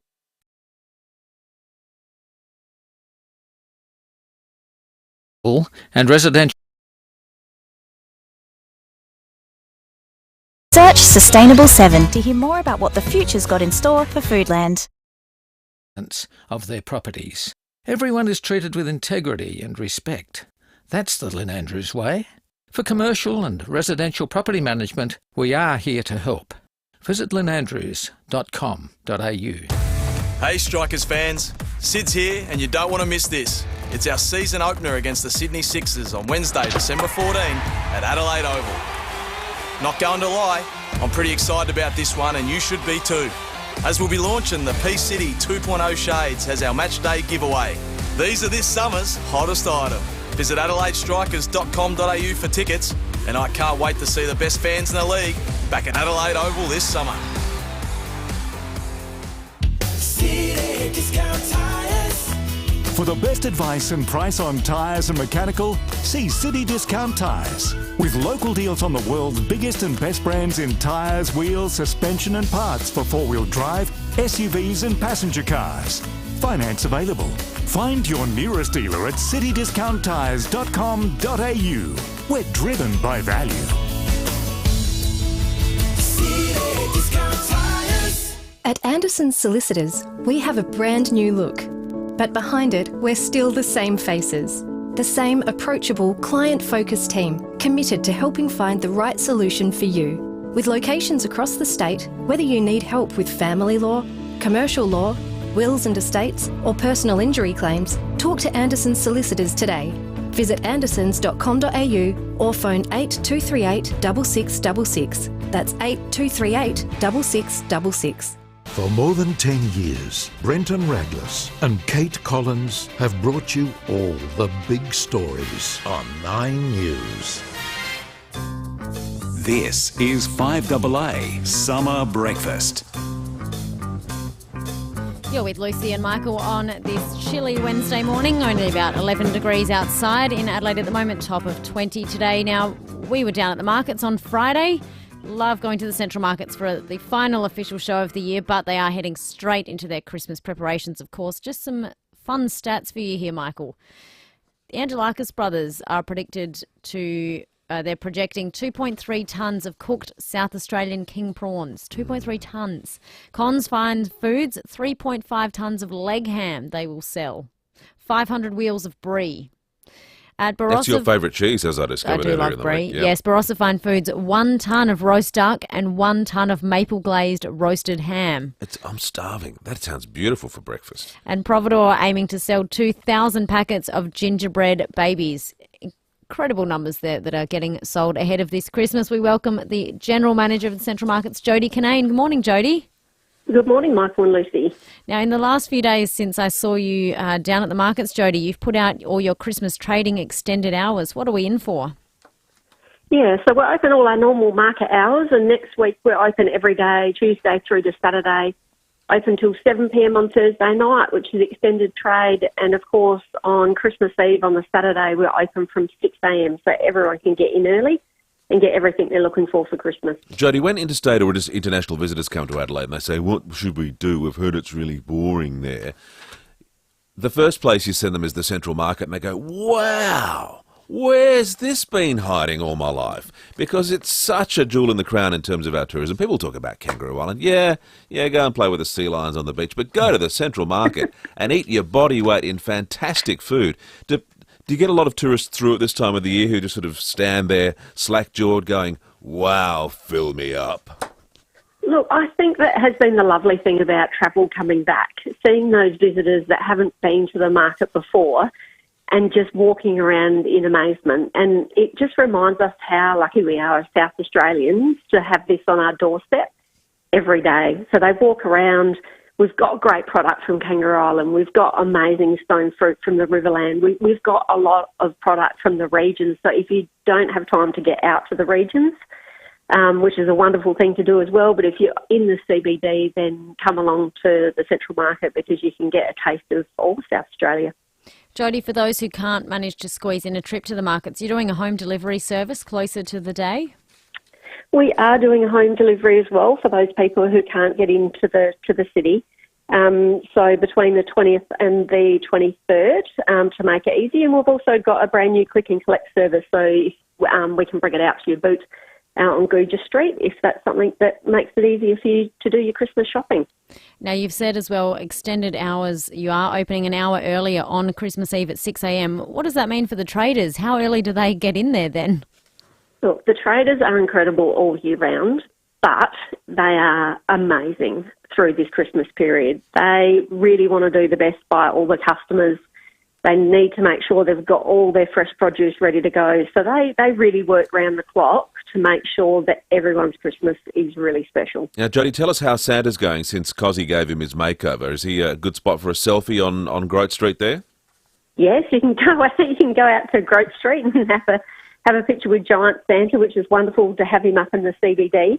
And we've also got a new Christmas village, which is handcrafted, that's just in the southeast corner of the market. So if families want to get some photos out the front with Big Santa, they can come inside as well into our southeast corner, and the kids can get a picture with our new Christmas village. When's demolition happening on the old arcade? Well, bits and pieces have started. Obviously, the hoarding's up. The market trades, as always, through the whole time. So no change to the existing market that we all know and love. That stays the same the whole entire time. But next door in the arcade, which has been closed for several months now, a lot of those traders have moved into the general precinct, so you'll still find a lot of the traders that you know and love from the arcade in the precinct. But some of those works are underway, and the main construction will start early next year. And if you haven't been to the market for a while, you'll be impressed by the way some of the stalls have been done up. It's getting a bit fancy in parts, but it's still retaining that sort of authentic produce aspect that we've known and loved for, 150 years or thereabouts, Jodie? It is. It's 153 years now in this same location, so a very long time in that. And as everyone knows, we've got lots of multi-generational traders that have been with us for many generations through that time. Some of the stalls obviously are doing upgrades to meet expectations of the customers, but that is, like you say, the wonderful thing about the market. You can still wander around. There's a wide variety of products and offers for all budgets. We're aware this year that, there's a number of families that are under pressure with the budget, but that is the best thing about the market. There's something for everyone's budget. So check out our socials as well. Mandy Hall came and did some how to do Christmas on a budget and teach us that you can really have a wonderful meal regardless of how much money you have. Wonderful, Jodie. We'll let you get back to your dog by the sounds there, but good luck for the extended trading hours and have a Merry Christmas to you. Great. Thank you. Let's check on our sports update now. Rowie and Timmy G on air all this week, of course, from 4 p.m. Last night they spoke with Jason Dizzy Gillespie ahead of the Strikers match tonight. Is it tonight? Wednesday. They spoke on Dizzy's development of Travis Head and Alex Carey, and then had a laugh about Dizzy's famous knockoff 200. Part of coaching is about development. Development is getting boys to represent Australia. Certainly in the test team, you must be so proud of Kez and Trav Head. I mean, what a test for both of those lads. Yeah, but on their home deck, I loved it. I know, and I love the way they went about it as well. Like when the team in the second innings were looking to set up to get ahead of the game and get bowling, they looked to be aggressive and take on. No thought of their own scores. Just look, it's about the team, what we need to do to get in a position to win the game. Trav obviously batted beautifully to get 175. I've been winding him up a little bit, knowing that 170s in Test cricket is hard to navigate as a batter.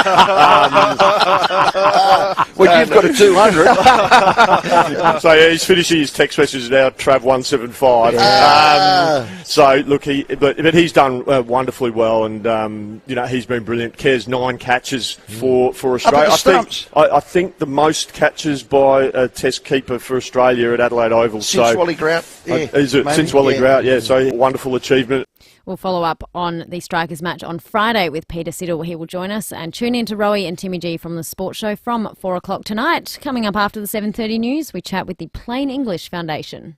I'm Kathy Nagel, Chief Executive of Western Hospital Henley Beach. Western Hospital offers a wide range of clinical services, such as orthopaedic surgery, including minimally invasive hip replacement surgery, vascular surgery and cardiac procedures. These clinical services are supported by an intensive care unit with specialist physicians and experienced nurses. Western provides ease of access with a multidisciplinary approach to your care. For more information, visit westernhospital.com.au or phone 8159 1200. G'day, it's Eddie May from NRG Solar here.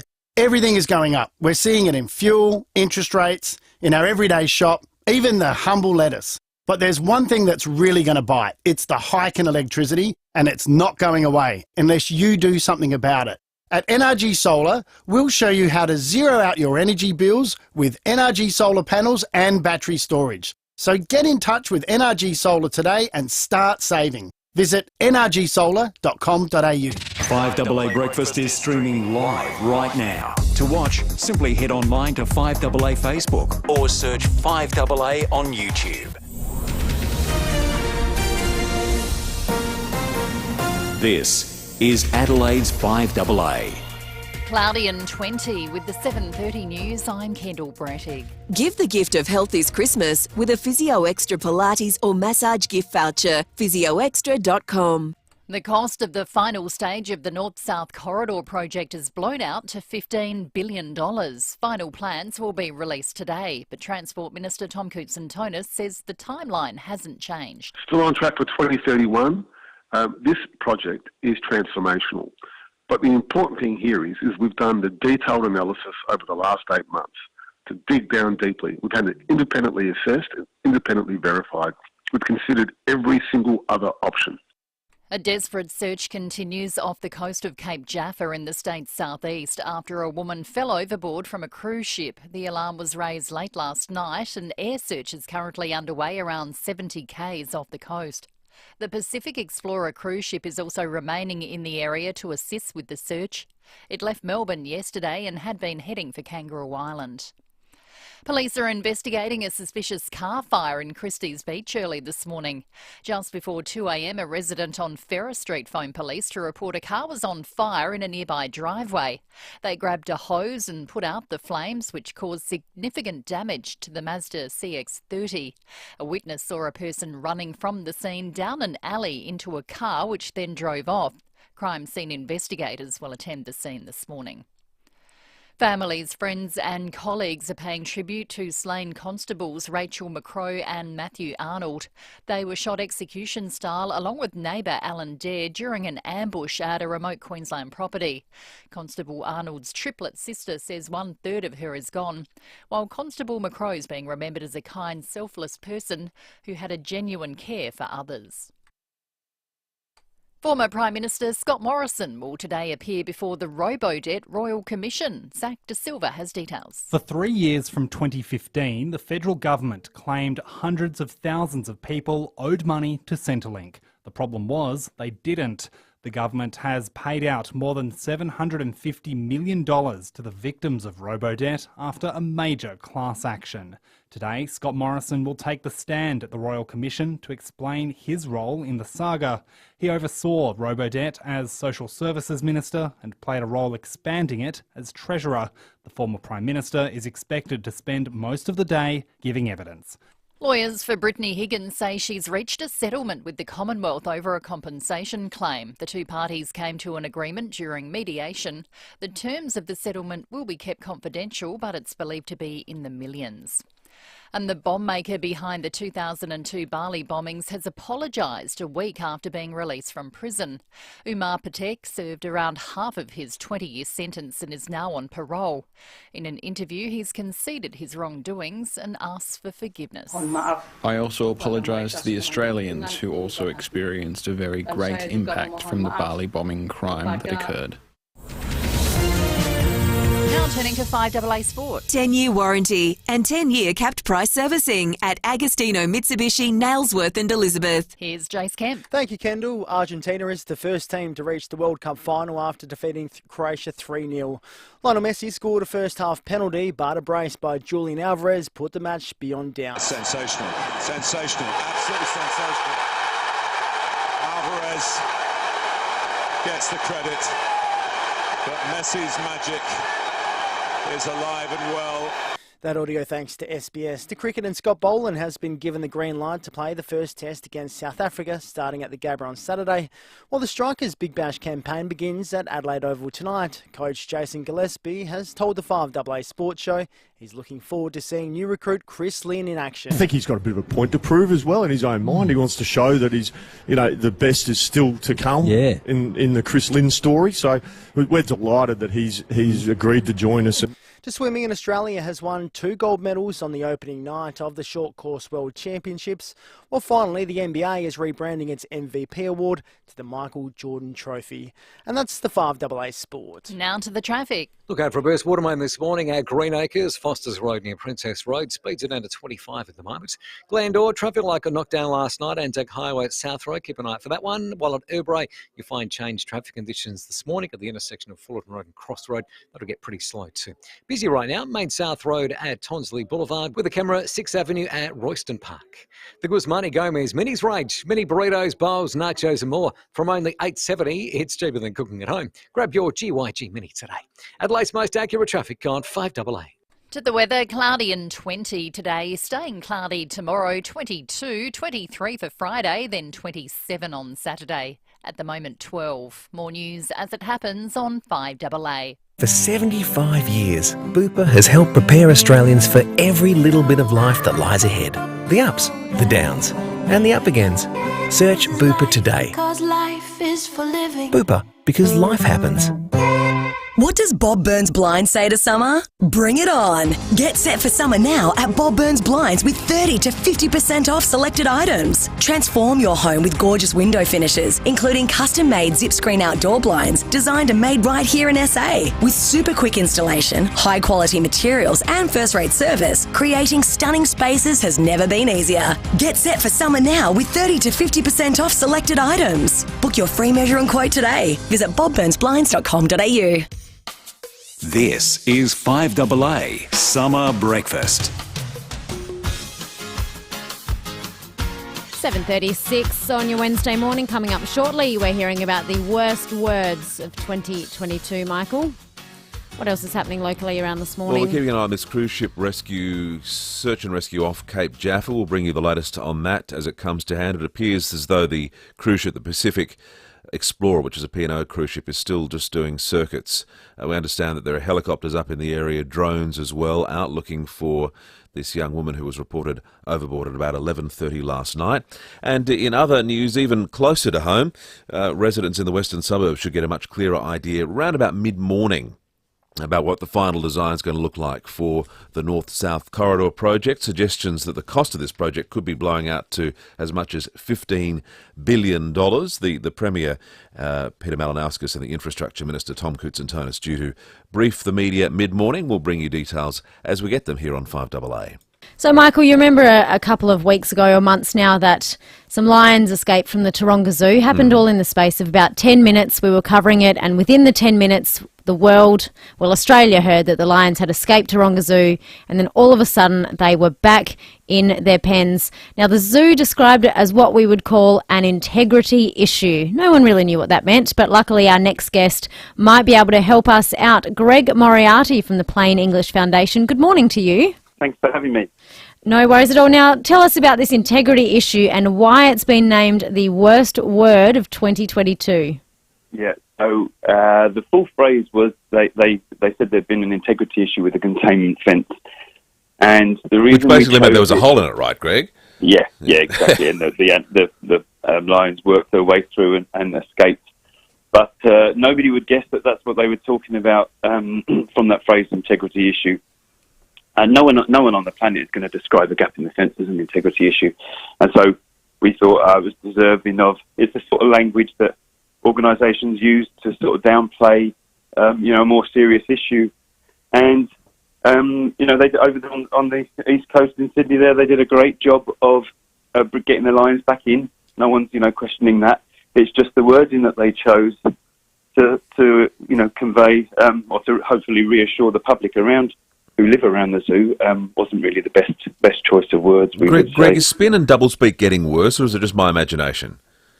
I would say it's definitely on the up, and I think it's related to the more tumultuous and the more, whether that's political uncertainty and war issues around Scott Morrison saying integrity and even climate or flood weather issues.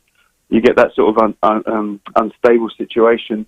and it's going to generate maybe attempts by government and organisations to downplay it, or at least to reassure.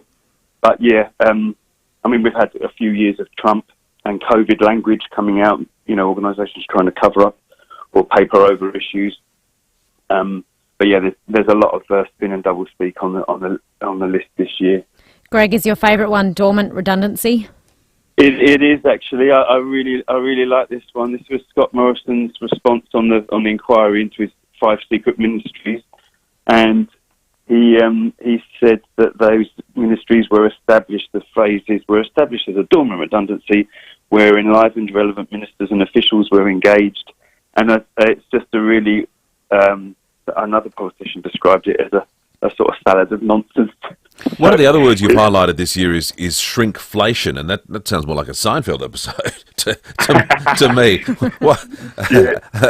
Yeah. So it's been around for a few years, but it's really prominent this year. So what it is we're not manufacturers don't change the price of the goods, but they repackage them so they're lighter or smaller. Chocolate bars are particularly bad for that, aren't they? It's very annoying. Yeah. But shrinkflation, really? I know. My chocolate bar was in the pool.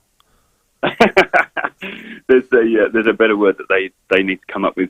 Even though they're highlighting it's good to highlight such a dodgy practice, but shrinkflation is it's just downright ugly.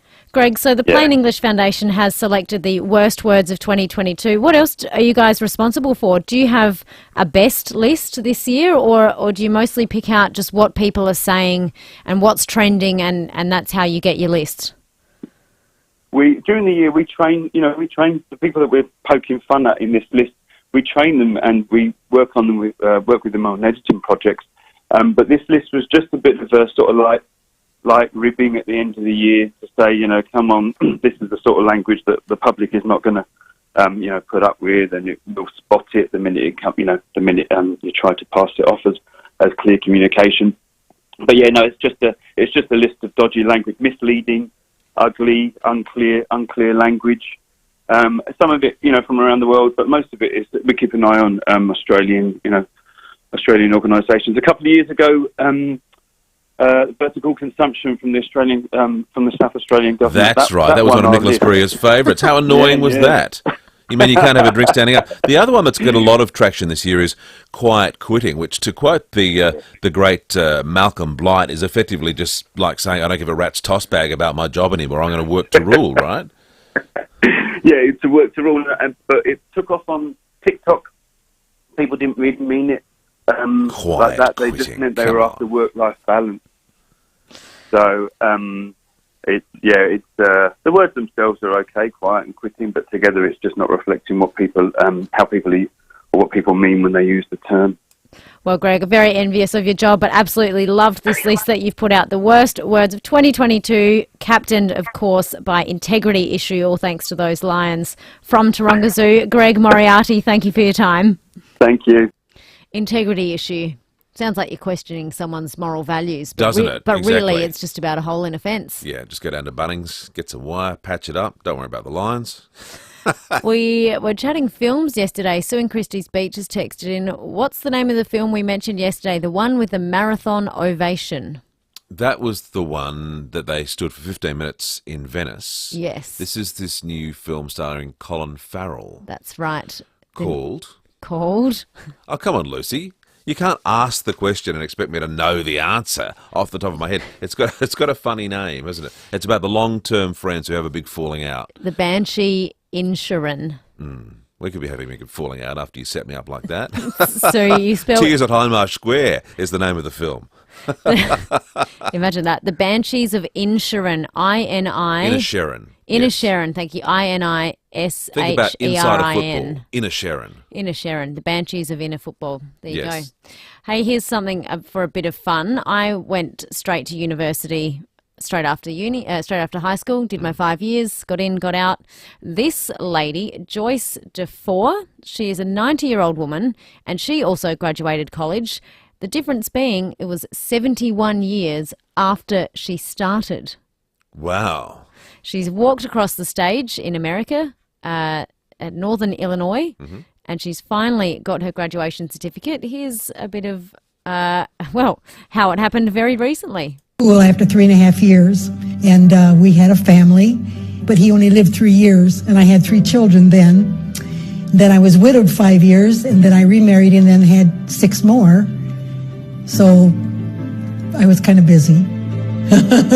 And then I came back in 2019. I had hip surgery, and my children suggested I go back to school. And I thought, well, why not? I don't have anything else to do. And so I'm to this point now where it surprises me, and I've learned a few things, and I'm very thankful. Other people have had faith in me, which I didn't have in myself.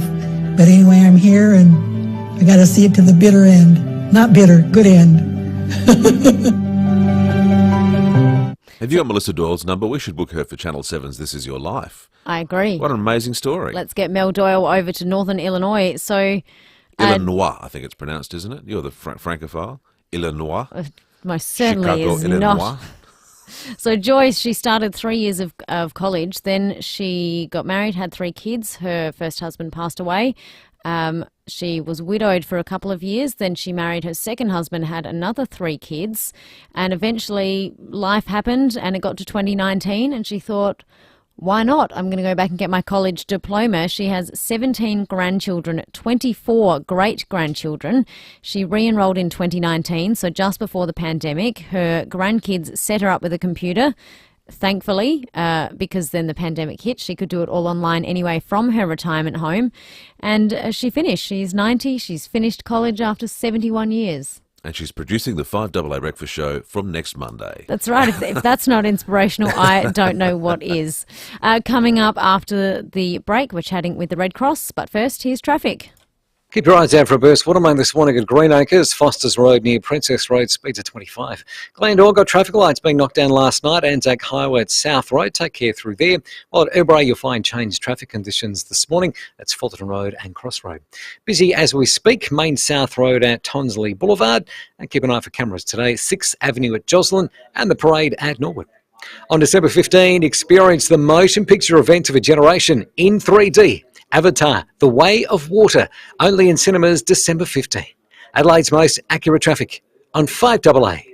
There's hot chili cashews, smoked almonds and delicious spicy peanuts. Merry Christmas, folks. I'm Brett Charlesworth and they're just 3 of the tantalising products we cook hot and fresh for you in every one of our Charlesworth Nuts stores. There's salted and unsalted nuts, there's spicy, hot chili and smokehouse flavoured, plus our range of designer mixes exclusive to Charlesworth's. Just follow the seductive aroma of freshly cooked nuts to one of our 11 family-owned stores or shop online. Why Charlesworth? Because fresh nuts taste better. Battling high chlorine when you take your pool blanket off?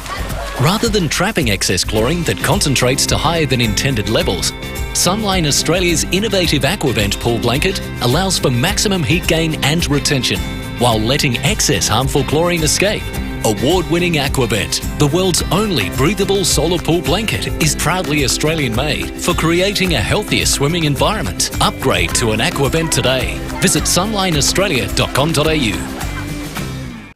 Whether it's a surprise on your favourite co-worker's desk or a treat under the Christmas tree, nothing beats sharing a South Aussie icon for Christmas, Men's Fruit Chocks. Whether you're partial to the classic fruit chocks, a fan of melt-in-the-mouth violet crumbles, or prefer to indulge in a variety, there's a gift pack for everyone at the Fruit Chocks shop. So make all your interstate relatives bring a box of South Australian pride home, and I believe Santa has told me that this year you can skip the cookies and instead just leave out a pack of Fruit Chocks. A pack of this South Aussie favourite never lasts long, so naturally these gift packs are Fruit Chockers. Shop online or at the Fruit Chock shops in Glynde, McLaren Vale, Hahndorf, Tanunda and online. Plenty of spots as well for Santa to shop. I can't believe I'm saying this. Bi-urban bathrooms and kitchens may not be for everyone. Oh, look, if you're happy with a flat-pack kitchen, things not lining up and not looking like you thought it might, that's okay. And if millimetre-perfect craftsmanship and service of the highest standard is not your thing, that's okay too. But if it is, buyurban.com.au, Adelaide's home renovation experts. This is your time to experience the best of life in your new luxury apartment. Meticulously crafted from the ground up. Choose from a range of spacious 2-bedroom, 2-bathroom apartments at Adelaide's most sought-after address, 88 O'Connell. Just a short walk to the CBD with picturesque views across the city, hills or coastline. Enjoy the convenience of a ground floor marketplace with bar and dining, pools and gymnasium. Apartments are selling fast. Visit 88o'connell.com. 5AA Breakfast is streaming live right now. To watch, simply head online to 5AA Facebook or search 5AA on YouTube. This is 5AA Summer Breakfast. It is 10 to 8 on this Wednesday morning. Don't forget, you can ring us just about anything you would like to this morning, 8223 300 Jump on the Foodland Supermarkets Facebook and YouTube live streams. See what Brian looks like sitting over there at mic 2. Yeah, I'll talk to you about this Brian thing when we're finished today, Lucy. Sue also reckons you sound like Graham Goodings. Speaking of which, we should mention a little programming note, as they say on NBC. 9:30, Tom Cootes and Turnus will be speaking to Graham about the north-south upgrade designs. Excellent. So don't miss that. If you are likely to be impacted, tune in for Minister Cootes and Turnus at 9:30 on with Graham. We had that you sound like Bert Newton yesterday. Oh, yes. And now here's Moira. I love Bert. That was the greatest compliment anyone can pay me to liken me to Bert. Text in with who else you think Michael sounds like. 0448 08 Easy. 1395. We head now to Penny Harrison from the Red Cross. Morning to you, Penny. Good morning. Now, we know that Christmas often brings joy and festivities to many, but of course not to dampen everyone's spirits, but cost of living this year is very real. What's the Red Cross looking at specifically? Thank you. Yes, we have found through our annual survey, which looks at sentiment as we come into this amazing festive season, that indeed for 1 in 2 Australians, they're actually really concerned about the cost of living pressures. And they're actually saying to us that they're likely to spend less on things like celebrations and travel and gifts as they come into the holiday period. You've come up with some great tips on how you can help other people at this time of the year. If you notice that friends or family are struggling or not doing particularly well, what are some of the top 3 ways you can help others? You're absolutely right. And our survey also showed that people are feeling like they've got fewer social connections than they did like even 5 to 10 years ago. So all of us, like you and I, even on this call, and hopefully all of your listeners, some really simple things, because big acts, both small and those that we might consider to be big, can make a difference. So we encourage people to reach out to someone in your network, maybe someone you haven't spoken to through the year, maybe someone that you know who may be impacted by some of the devastating floods or flood events that are going on. Start that sort of conversation. Or volunteer. Australian Red Cross relies on volunteers to deliver so many parts of our program work day in, day out, 365 days a year.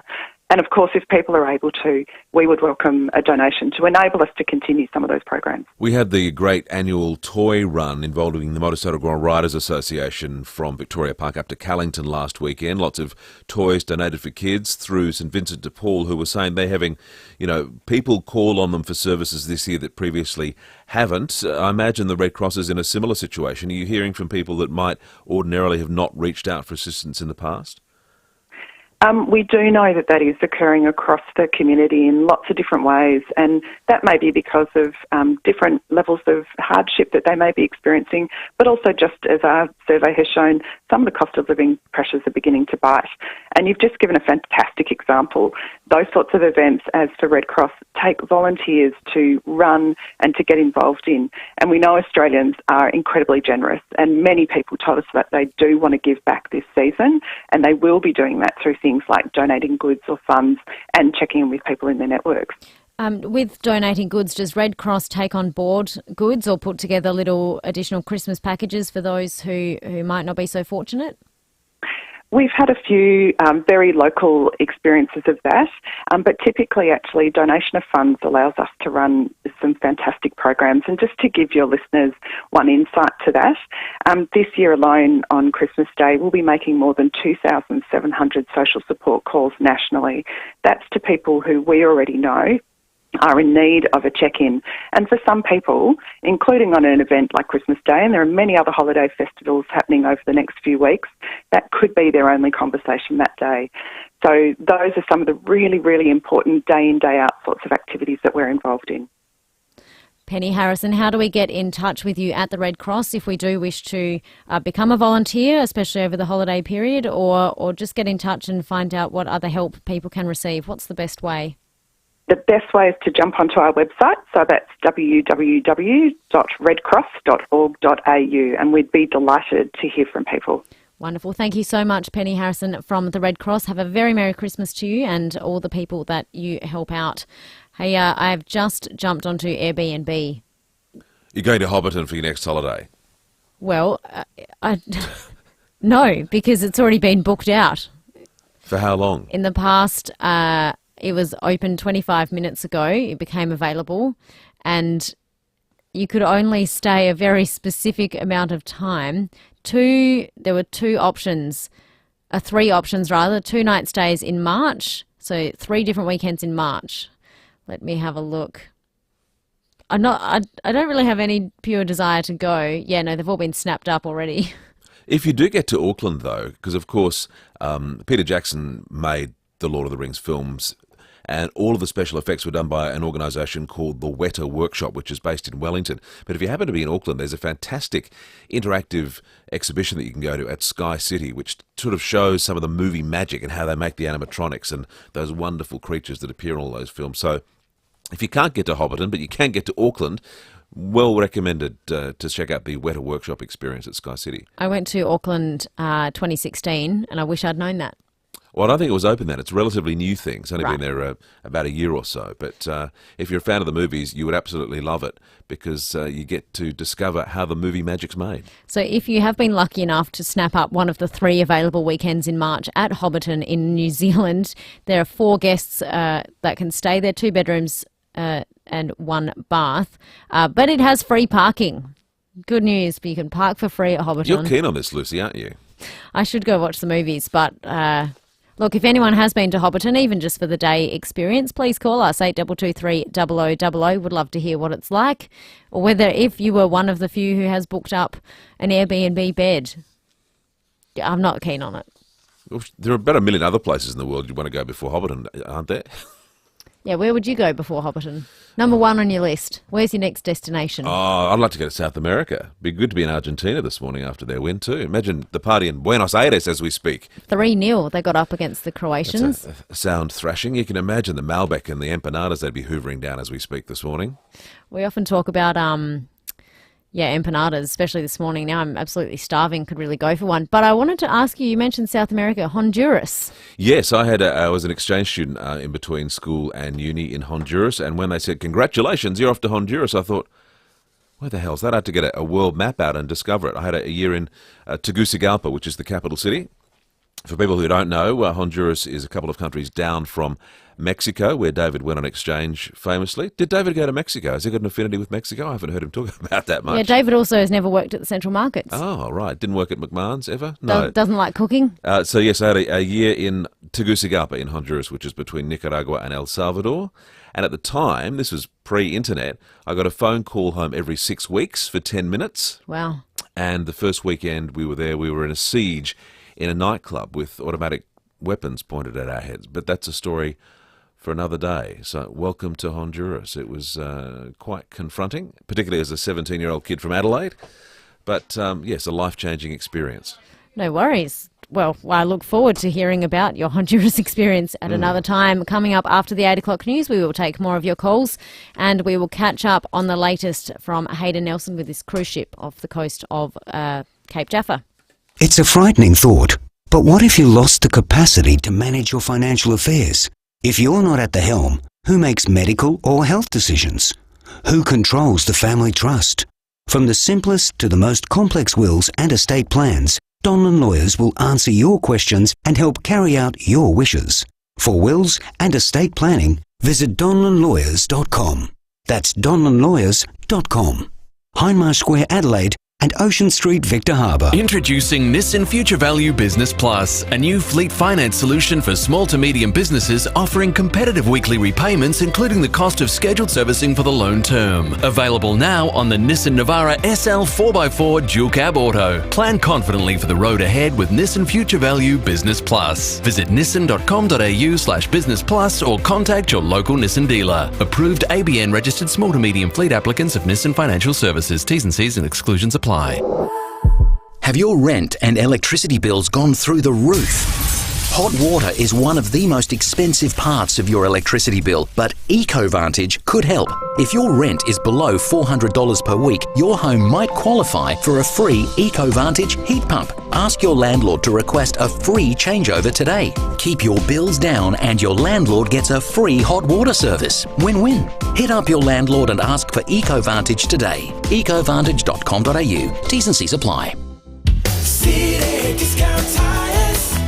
For the best advice and price on tyres and mechanical, see City Discount Tires. With local deals on the world's biggest and best brands in tyres, wheels, suspension and parts for four-wheel drive, SUVs and passenger cars. Finance available. Find your nearest dealer at citydiscounttires.com.au. We're driven by value. City Discount Tires. For more than 10 years, Brenton Raglas and Kate Collins have brought you all the big stories on 9 News. Online, on DAB Digital Radio and on 1395 AM. Talking Adelaide. This is Adelaide's 5AA. Cloudy and 20 with the 8 o'clock news. I'm Kendall Brettig. Business as usual at Physio Extra across the Christmas period, keeping you healthy all year round. PhysioExtra.com. The search for a woman who's gone overboard from a cruise ship is continuing this morning. Emergency services were called to the coast of Cape Jaffa on the Limestone Coast just after midnight. The woman had been travelling on the Pacific Explorer, which left Melbourne yesterday for a 4-night return trip to KI. Senior Constable Dave Muir says an air and sea search is underway. The cruise ship was also assisting in the search in what we understand are 5-metre seas. We've also got local SES on standby. So that search is currently continuing. A car went up in flames at Christie's Beach early this morning. A resident on Ferrer Street phoned police to say a Mazda CX-30 was on fire in a nearby driveway. It's unclear how the blaze started, but a witness saw a person running away. Revised designs for the North-South Corridor project are set to be released today. It'll come with an even higher price tag of $15 billion, and more properties will need to be acquired to accommodate the changes. But Transport Minister Tom Koutson-Tonis won't say how many. Our new policy has been, we're not going to talk about this publicly until we've spoken to every person individually and had a conversation with them. They deserve to know from us first before they read about it in the newspaper or hear about it on the radio. Brisbane landmarks have been lit up in blue and white to remember 2 slain police constables. Flags were also lowered to half-mast as a sign of respect. Meantime, it's been revealed the neighbour who was also killed in the ambush should have been celebrating his wedding anniversary today. More from Laura Anderson. Alan Dare and his wife, now widow Kerry Dare, should have today been celebrating 26 years together. Alan, aged 58, was killed on Monday afternoon during a shooting on a neighbouring property at Williambilla. He went over to investigate what was going on when he was shot in the back. He's been described by friends as a caring person who would have helped anyone. The incident also claimed the lives of 2 officers, Constables Matthew Arnold and Rachel McCroy, both aged in their 20s. What was meant to be a routine job ending in tragedy, with the Police Commissioner Katarina Carroll saying they didn't stand a chance. Thankfully, 2 other officers survived. The Prime Minister will meet gas industry representatives ahead of tomorrow's parliamentary vote to restrict prices. Anthony Albanese argues the temporary cap will help lower the cost of providing electricity. The legislation would also force gas to be sold at a reasonable price once the cap comes off at the end of next year. Woodside Chief Executive Meg O'Neill says this sort of government intervention will hurt investment. We were on the verge of signing a deal last week. And then when this market intervention, rumors of the market intervention were floated, the customer said, actually, we're not comfortable signing the deal. So that creates tremendous uncertainty for us. Former Prime Minister Scott Morrison will appear as a witness before the Robodebt Royal Commission today. He oversaw the controversial scheme as Social Services Minister and played a role expanding it as Treasurer. Around 400,000 people were wrongly sent computer-generated debt notices under the program. A vaccine has been found to nearly halve the rate of reoccurrence and death from melanoma. Ella Smith has details. Researchers involved in the trial are calling it the second penicillin moment. A personalised vaccine was trialled on 157 people who'd already been diagnosed with and treated for advanced melanoma. When administered alongside an immunotherapy drug, there was a 44% reduction in the rate of tumour relapse. Moderna's president says the trial demonstrates the superiority of a combined treatment. The next step is confirming the findings in a larger study. Bali bomb maker Umar Patek has apologised to the Indonesian people over the attacks which killed 202 people. He says he's especially sorry to the Australians affected. Patek was paroled from an Indonesian jail last week after serving around half of his sentence. Now turning to FIVEAA Sport. All new 2022 Mitsubishi Outlander with 10-year warranty, 10 years capped price servicing at Agostino Mitsubishi. Here's Jace Kemp. Thank you, Kendall. Lionel Messi's brilliance has guided Argentina into the World Cup final. The 35-year-old played a crucial part in all three goals in his country's 3-0 win over Croatia. The end of the road for Croatia. Argentina in the final of 2022. He has sparkled on the semi-final stage. None of us should be surprised at that. That audio thanks to SBS. To footy, and Crows young gun Riley Thilthorpe has bulked up in the off-season, putting on 3 kilos of muscle. The 20-year-old is eager to throw his weight around in the forward line this season, alongside star recruit Isaac Rankin. Whenever he steps foot on the track, he's doing some crazy stuff, so I'm trying to keep up with him and try and match his ability, but he's unbelievably talented, and what surprised me is his work ethic. Like, he's running really well and he's flying, so I'm really excited to see him. Meanwhile, Hawthorn Premiership player Andy Gowers has been elected as the new Hawks president. To tennis, and Nick Kyrgios claims he's been disrespected after being overlooked for the John Newcombe medal. Kyrgios has pointed out he won 4 titles compared to Ash Barty's 3. Aussie tennis great Todd Woodbridge has told Wide World of Sports Barty was a worthy winner. Well, I think Ash has got 3 majors to his none. We love Nick because he fires up the headlines and he keeps tennis in there at times, and really that's all he's doing there. I don't think anyone, and even him, when you look at it, could begrudge it. The Sydney Thunder has taken out the Big Bash season opener against the Melbourne Stars, while finally Chris Lynn will debut for the Strikers tonight in their first match against the Sixers at Adelaide Oval. And that's the FIVEAA Sport. Now let's check FIVEAA traffic. At Greenacre's got a burst water main Foster's Road near Princess Road. Speeds are down to 25 in both directions. Glandore got a traffic light out of action there. Got knocked down last night. Anzac Highway at South Road. While at Brewery changed traffic conditions. They've widened the lanes at Fullerton Road and Cross Road intersection. Speeds at 40 at the moment. Busy right now. Main South Road at Tonsley Boulevard with a camera Hut Road in the city. Out and about. Fill up with Shell V-Power 98. The premium fuel designed to deliver unbeatable protection for your engine. Fuel the feeling. Details online. Adelaide's most accurate traffic on FIVEAA. To the weather, cloudy and 20, staying cloudy tomorrow, 22, 23 for Friday, then sunny on Saturday, 27. At the moment, 14. More news as it happens on FIVEAA. This is FIVEAA Summer Breakfast. 8 minutes after 8, it is Lucy and Michael in the chairs for the week.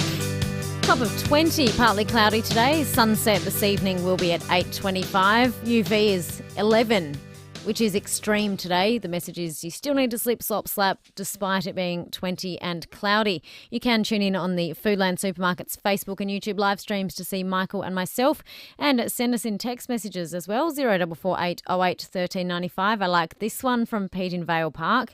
Has Brian thought about making some extra money by doing personalised voicemail messages for people? Thanks, Pete. I think I'll leave that to Bert. Well, Michael, but you can call me Brian. That's fine. I answered all 3 names apparently now, thanks to FIVEAA listeners. You are welcome. We also were chatting earlier about Hobbiton in New Zealand. Tim's texted in saying he went to Hobbiton. He had a beer and scones. It was very good. Jonathan in Happy Valley has given us a call. Morning, Jonathan. Good morning, Lucy. Good morning, Michael. How are you? Good, thank you. Are you a big Hobbit fan?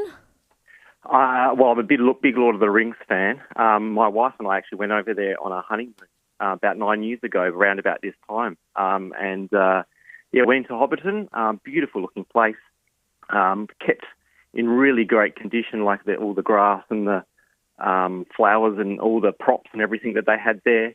And like the other person who texted in, we actually sat in the pub and had scones and a beer as well. So it's a great experience, something you'd recommend for people going across the Dutch?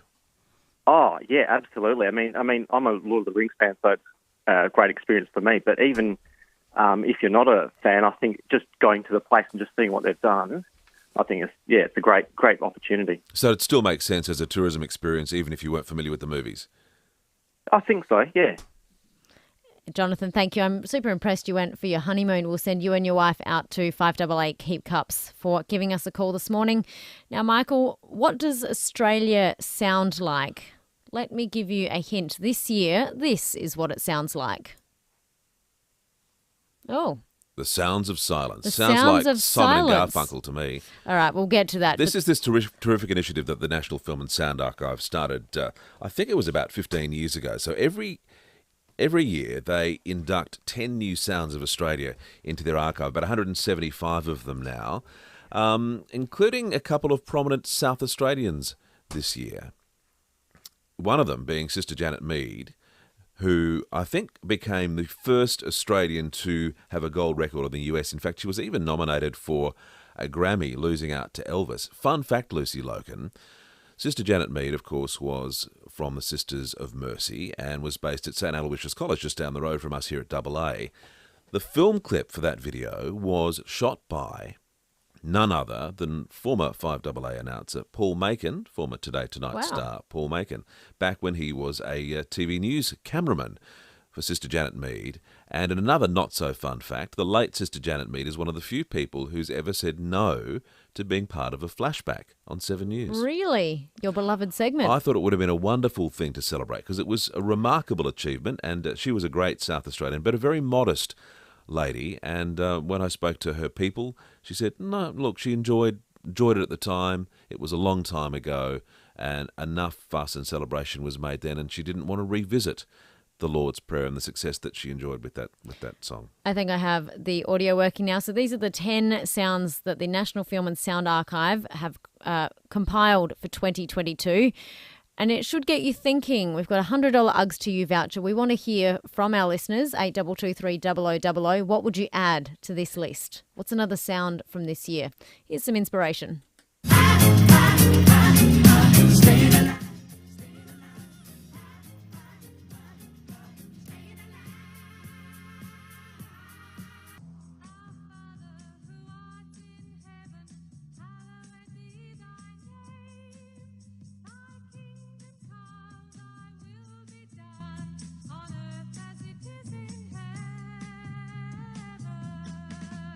I will not be lectured about sexism and misogyny by this man. I will not. And the government will not be lectured about sexism and misogyny by this man. Not now, not ever. Neighbours should be there for one another. That's when good neighbours become good friends. In come the dollars and in come the cents to replace the pounds and the shillings and the pence. Be prepared, folks, when the coins begin to mix on the 14th of February 1966. Give us a call, 8223 0000. What should be added to this year's National Film Sound Archive? One that is very close to home from the show this morning, this year, was this moment. So here he's done a bit of scarecrow work, Redmayne, and... It's enough! It's enough! Australia are in the World Cup! Andrew Redmayne's a hero! Not calling the game, of course. Andrew Redmayne! Blakey did a sketch about Crow Mania or something, where he put in that little grab of us all screaming to frighten off birds in paddocks. Yeah, it's a national travesty if that doesn't make its way into the National Film and Sound Archive. That was a fantastic piece of radio and an even better piece of live stream YouTube vision. That's right, absolutely. We will take more of your calls shortly, but first we are going to check in with Hayden Nelson, who's been following the cruise ship this morning just off Cape Jaffa. Morning, Hayden. Good morning, Lucy. Good morning, Michael.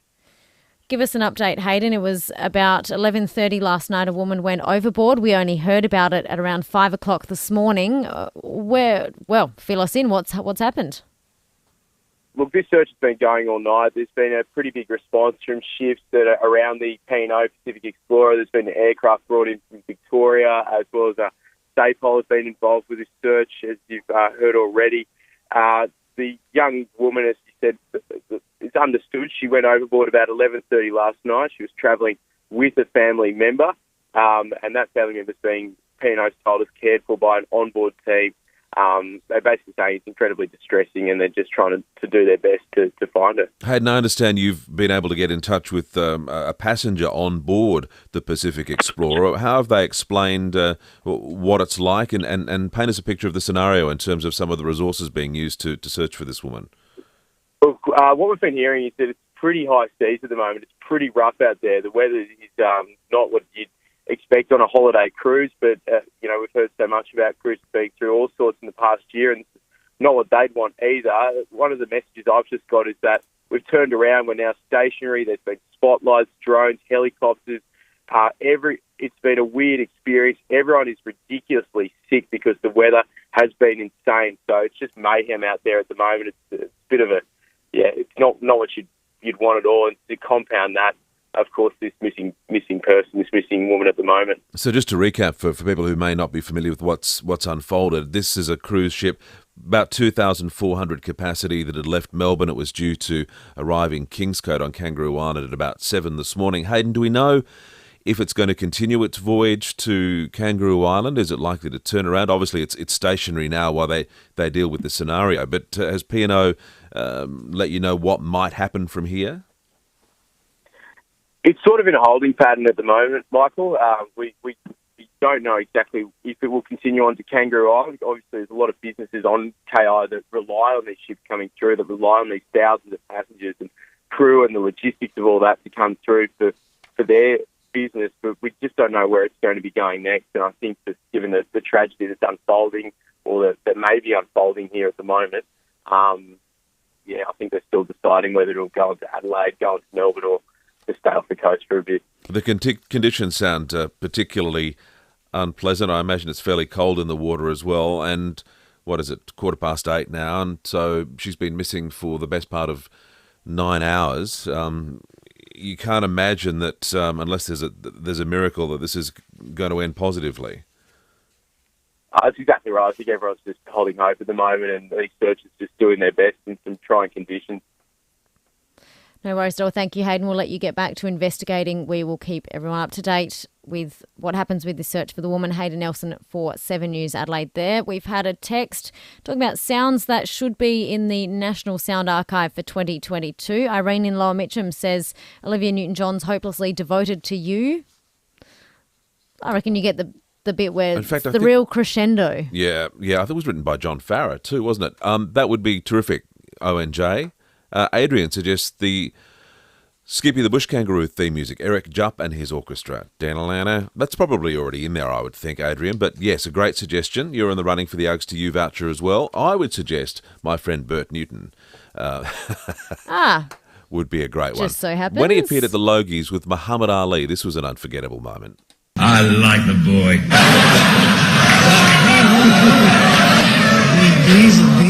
Did you say Roy or boy? I like the boy. Is something wrong with saying that? Roy. Yeah. Hey, hang on. No. I'll change religion. I'll do anything for you. I don't care.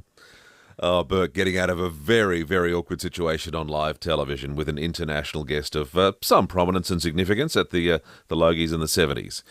8223 0000. Keep your calls coming in for your chance to win a $100 Uggs to You voucher. Local manufacturers of superior handcrafted Australian Uggs. Visit Uggs to You on the corner of Grange Road and Frederick Road in Seaton. Coming up though shortly, we're going to talk about the combination of two of Adelaide's best local breweries. But first, let's check traffic. No, we won't be checking traffic, so let's head to the ads. We'll check traffic after the break. Rowie and Timmy G on the 5AA Sports Show. The A-League going with this decision to play all three finals, men and women's, in Sydney. And I'll tell you what, it has gone absolutely viral. We were to have Danny Townsend on today. He was locked in at noon. By 2:30 he was in crisis meetings, so that's not going to happen. Rowie and Timmy G. The Australian Professional League, you have shot yourselves in the foot and you're a joke. 4 p.m. weekdays on 5AA. There's naughty or nice, stunning and stylish, or tasty and tasteful. Merry Christmas, folks. I'm Brett Charlesworth, and they're just three of the eye-popping Christmas gifts we make for you at Charlesworth Nuts. They're all overflowing with our amazing nuts and chocolates and made with great pride by our talented South Aussie team. With 100 different gift boxes, packs and hampers, there is literally something for everyone. You simply can't go wrong. 11 family-owned stores or shop online. Why Charlesworth? Because fresh nuts taste better. Hello, I'm Lynn Andrews. For over 50 years, we have specialised in commercial and residential property management. But above all, we specialise in people, helping to make life easy for property investors and the tenants of their properties. Everyone is treated with integrity and respect. That's the Lynn Andrews way. For commercial and residential property management, we are here to help. Visit lynandrews.com.au. Hi, it's Eddie May from NRG Solar. Did you know solar is still the cheapest form of power in South Australia? So if you're not going solar, you're paying too much for your electricity. Jump on board now before the government rebates fall again at the end of December. Act now and you can save thousands of dollars on a typical system tailor-made for you. If you wait until next year, those savings simply won't be there. Get in touch today. Visit nrgsolar.com.au because solar is all we do. You can do just about anything online. Shop, meet new friends, watch reruns of your favourite TV shows or movies.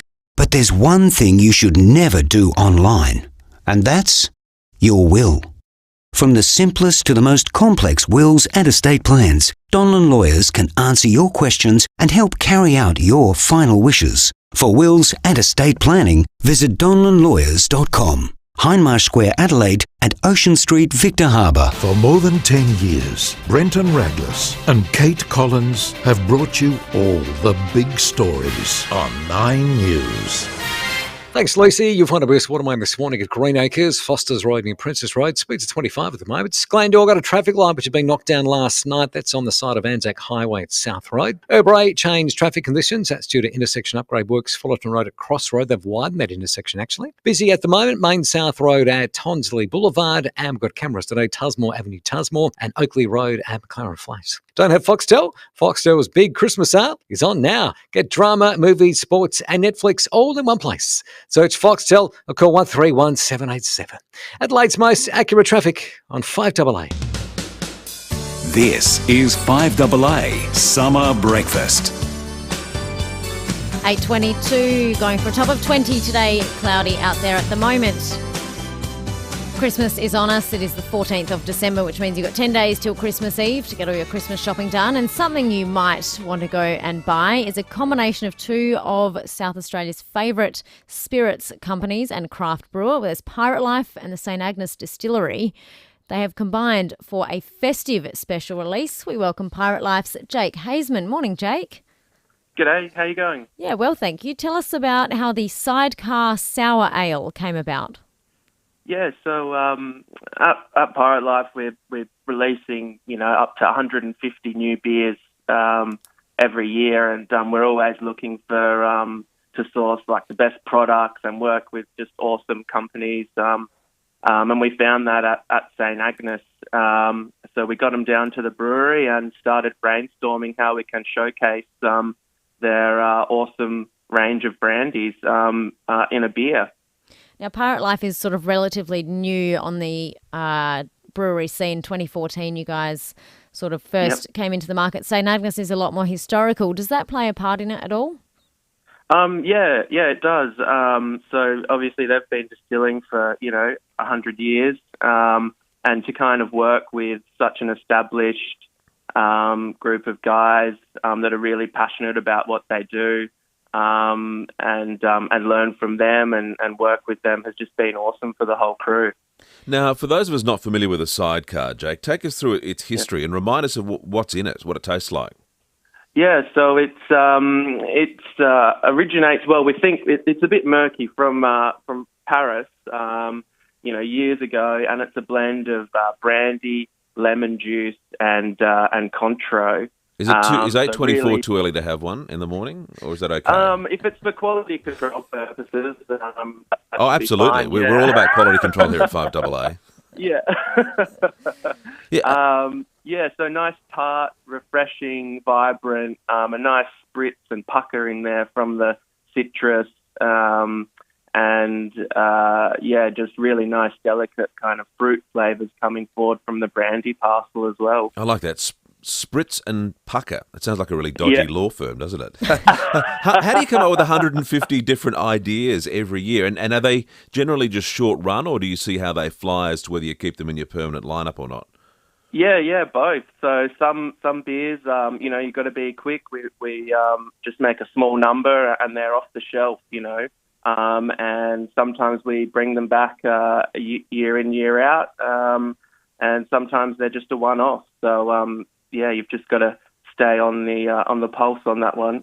As a punter, as a consumer, it can be a bit overwhelming when you go to your local Dan Murphy's or First Choice, and there's such an incredible range of craft beers. Give us some advice on navigating the extensive range that's out there. Is it about being adventurous and just trying something new rather than your standard favourite? How do we approach these things, Jake? Yeah, absolutely. I think try something new. There's so many awesome brews out there, and there's always something to learn. And head down to your local brewery or down to Pirate Life, do a tour, learn about how it's made, and try out different things like the sidecar, and figure out what you enjoy, because really the opportunities are endless in beer at the moment. Are there any other iconic South Australian firms that you'd be keen to get in bed with? So you're going to do a frog cake ale or with Balfours, or are you going to do?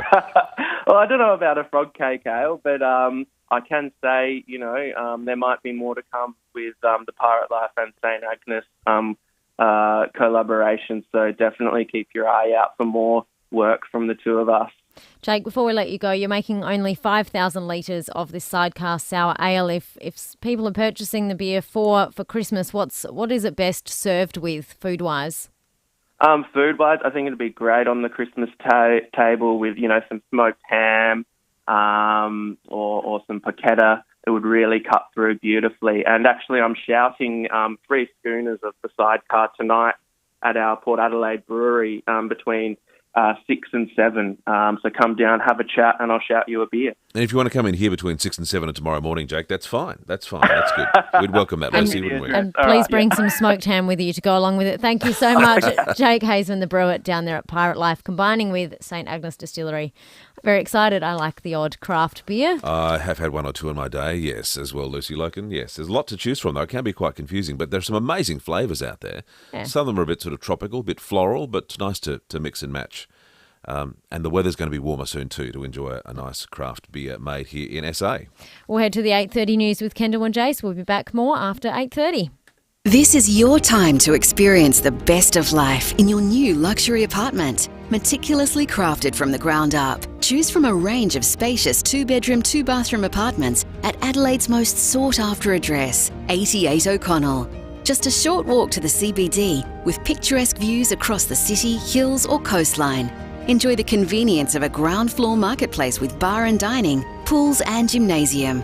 Apartments are selling fast Visit 88o'connell.com. Stay protected from the sun and remember the 3 S's. Slip, slop, slap. Remember the 3 B's too. Bob Burns Blinds. Protect your home and family and get set for summer now with 30 to 50% off selected items at Bob Burns Blinds. That's 30 to 50% off our gorgeous range of window furnishings, including custom-made zip screen outdoor blinds. Get set for summer at Bob Burns Blinds with 30 to 50% off selected items. Book your free measure and quote today. bobburnsblinds.com.au. Heard of the leg pain study? At Park Clinical Research, we're looking for people who are experiencing constant shooting or radiating pain down the back of their legs. During our trial, you'll have access to medical professionals who understand your condition and be reimbursed for your study-related expenses and time. For more information on this study, contact Park Clinical Research or visit clinials.com/leg pain study. That's clinials.com/leg pain study. Discover the untold story of an icon.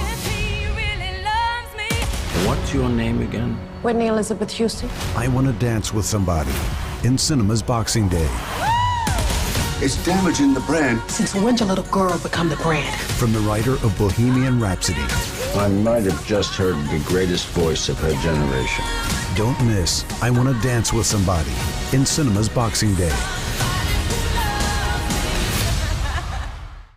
Patience really does pay off, especially if you've been holding out for a shiny new Volkswagen Tiguan or Touareg. Mawson Lakes Volkswagen is now receiving truckloads of new Volkswagens, including the confident and clever Tiguan and the luxurious Touareg with a whopping 3.5-ton towing capacity. Secure a great price and take delivery before Christmas. Remember Mawson Lakes Volkswagen for servicing too, with next day servicing and free loan cars. Mawson Lakes Volkswagen, just a short drive from the city. 5AA Breakfast is streaming live right now. To watch, simply head online to 5AA Facebook or search 5AA on YouTube. This is Adelaide's 5AA. Cloudy and 20 with the 8:30 news. I'm Kendall Brettig. Give the gift of health this Christmas with a Physio Extra Pilates or massage gift voucher. PhysioExtra.com. We'll get to see the long-awaited final designs for the North-South Corridor project today. The revised designs will see the cost blow out to $15 billion and hundreds of properties will have to be acquired. But the timeline hasn't changed. It's still on track to be delivered by 2031. Transport Minister Tom Koutsantonis says an independent review has found the former government's plan was flawed. That plan was substandard and didn't have the access points we need. What we're going to release today is a series of plans that works, that's buildable, that's convenient, and actually going to get people into a tunnel and off our intersections, off our roads, improving not only north-south connectivity, but east-west. An air and sea search is continuing off Cape Jaffa in the state's southeast. A woman's believed to have gone overboard from the Pacific Explorer cruise ship late last night. It left Melbourne yesterday for a 4-day round trip to KI. That trip now won't happen, with the ship remaining in the area to assist with the search. The woman was travelling with a family member who's being cared for by crew. The SES has issued an evacuation notice for residents of the Kingston-on-Murray caravan park as floodwaters rise. Around 6 people were told to leave the area as a levee failure threatened the caravan park. Meantime, Senior Constable Dave Muir says ferries will begin to close across 2 regions due to flooding. We're just letting people know we're passing on this information, but the Purnong ferry is going to be closed from 7 p.m. tonight, and the Walker Flat ferry will be closed from 7 p.m. tomorrow night. Both of those are going to be closed until further notice. Landmarks across Queensland lit up blue and white overnight in honour of 3 people killed in a deadly siege. Young police officers Rachel McCrow and Matthew Arnold are being described as heroes. They were gunned down in an execution-style ambush at a remote property west of Brisbane, along with neighbour Alan Dare.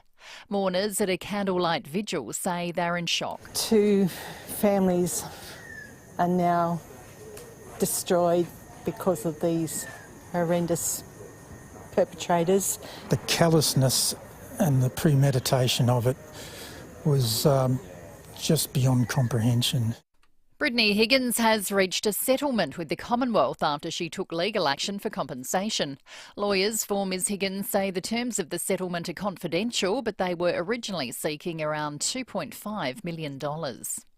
A French court has found 8 people guilty over a terror attack more than 6 years ago. More from Curry-Ann Greenbank. It was 2016 in Nice, Bastille Day. Around 30,000 people had gathered on the promenade to watch the fireworks when 31-year-old Islamic State sympathiser Mohamed Laquay Boulel ploughed his truck through the crowd, swerving to hit as many people as possible, killing 86 and injuring around 450. He was shot dead by police. So this trial largely targeted indirect accomplices. The sentences ranged from 2 to 18 years for the 8 defendants who were found guilty of being involved in the planning for the attack, whether that was hiring the truck or buying the gun. Some of them had said they had no idea what the truck or gun would be used for. But the 2 men given the toughest sentences, the 18 years, were found to have gone on a reconnaissance mission in the truck along the promenade just days before the attack. They were found guilty of terror offences. And the Harry and Meghan Netflix documentary has become the most viewed documentary than any other in its first week. Since it debuted last Thursday, the 3 episodes have recorded 81.5 million viewing hours. Now turning to FIVEAA Sport. 10-year warranty and 10-year capped price servicing at Agostino Mitsubishi, Nailsworth and Elizabeth. Here's Jace Kemp. Thank you, Kendall. Argentina has booked a spot in the World Cup final after thrashing Croatia 3-0 this morning. Lionel Messi booted the opening goal to become Argentina's all-time leading World Cup scorer. And Messi fires it in, and Argentina lead in the semi-final. A step towards fulfilling the dream. Yeah, brilliant stuff. That audio thanks to SBS. They'll face the winner of France and Morocco, who play tomorrow morning. To cricket, and the Strikers will begin its Big Bash campaign at Adelaide Oval tonight. Coach Jason Gillespie has revealed to the FIVEAA Sports Show star recruit Chris Lynn will bat at first drop. In my mind, when we looked to recruit him, that number 3 was the spot that we identified would probably be the best fit for him and for the franchise. Meantime, Scott Boland has been picked ahead of Michael Neser for the first test against South Africa, starting at the Gabba on Saturday. Finally, in the swimming, Australia has won 2 gold medals on the opening night of the Short Course World Championships. 20-year-old Lani Pallister winning gold in the women's 400-metre freestyle. And that's the FIVEAA Sport. Now to the traffic. Slow going at Brewery this morning with those changed traffic conditions. Fullerton Road Crossroads speeds at 40. Got a traffic light out of action after being knocked down last night at Glandore, Anzac Highway at South Road. Well, at Greenacres, got a Bruce water main. Foster's Road near Princess Road, speeds at 25. Busy right now, Goodwood Road at Crossroad with cameras, Aldinga Beach Road, Aldinga Beach, and Commercial Road at Moana. Bunnings has what you need to entertain for less this Christmas. Visit bunnings.com.au or drop in your local warehouse today and make the most of Bunnings' extended opening hours. Adelaide's most accurate traffic guide, FIVEAA. Cloudy, heading for 20 today, staying cloudy tomorrow, 22, 23 for Friday and sunny for Saturday, 27. At the moment, 14. More news as it happens on FIVEAA. This is FIVEAA Summer Breakfast. 8:36 on this Wednesday, the 14th of December. Lucy Loke and Michael Smith in the chairs for this week. Top of 20, partly cloudy today. Let's check on the fuel situation if you are driving to work. See where the cheapest fuel is in an instant with the free My REA app. Download it today. If you're in the Marion area, the BP on the run on Marion Road is $1.79. Unleaded at United Henley Beach Road in Henley Beach, $1.74. And the BP OTR Grand Junction Road Jeps Cross is $1.75. If you're looking for some cheap diesel, I finally have some good news for you. It is $1.98 at the ex-convenience on Main North Road in Jeps Cross. It's the first time we've seen diesel under the $2 mark for a while there. So jump up to Jeps Cross. Now, we were talking... What if you want some Johnny diesel? No, sorry. Keep going, Lucy. I don't think he's called Johnny anymore, is he? He's just Diesel. Back to you. You look very confused. It's a pop culture reference that's gone right over your head. It's like David's back, isn't it? I'm unsure to whom you are referring. Earlier we were chatting about the sounds that should go in the National Sound Archive of 2022. Bill in Ethelston has called in. Morning, Bill. Hey, good morning, guys. You're doing a great job, by the way. Oh, thanks, Bill. Have you got a sound that should go in the archive? I have. I was listening last year and I heard Rowie playing the trumpet, and I think he was doing the Port Adelaide Football Club song, and I thought that's got to be on the list of Australiana. I like it. Sounds a little bit like this.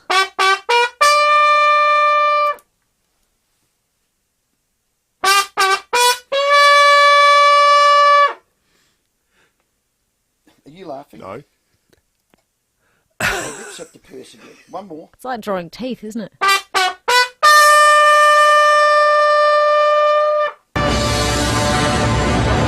it, Rowie!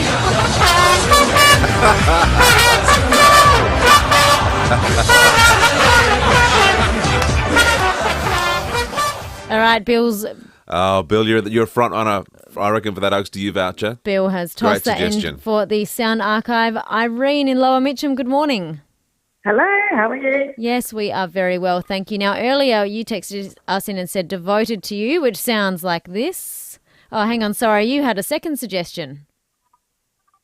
Yes, so something for Queen Liz. Yes. I think we owe it to her. Excellent. Sounds nothing will save the Governor-General like this. Well, may we say, God save the Queen. Because nothing will save the Governor-General. Excellent. Thank you so much for the call, Irene, there in Lower Mitcham. Keep them coming in. I've always wanted to know how Norman Gunston happened to be on the steps of Old Parliament House on the day of the dismissal when Gough Whitlam made that famous speech. I think it was just coincidental that he happened to be in Canberra, but it was very strange to see Norman Gunston there with all the tissues on his face, dressed in character, standing next to Gough on that momentous occasion. 82230000 if you'd like to make a suggestion of what should be included in the National Film and Sound Archive's Sounds of Australia. It was interesting to see that the Bee Gees made it in there with Staying Alive. We were talking about the Barnsley documentary earlier. If you didn't see the doco about the Bee Gees' life, which was called How to Mend a Broken Heart, which was on in cinemas, I reckon about 12, 18 months ago, that's another great recommendation if you're looking for something to see over the summer, because not only do they manage to reinvent themselves over a long period of time, but they also write incredible music for other artists as well. Again, if you're not a Bee Gees fan, you'll still like it. It's a really fascinating music doco, well made by HBO, I think. Excellent. Whoever texted in this is now my favourite texter of the morning. I would like, and they're anonymous, please declare yourself. I'd like to see the What Sea Creature Am I intro added. Sounds a little bit like this. Under the sea. What sea creature am I? Darling, it's better down where it's wetter. Take it from me.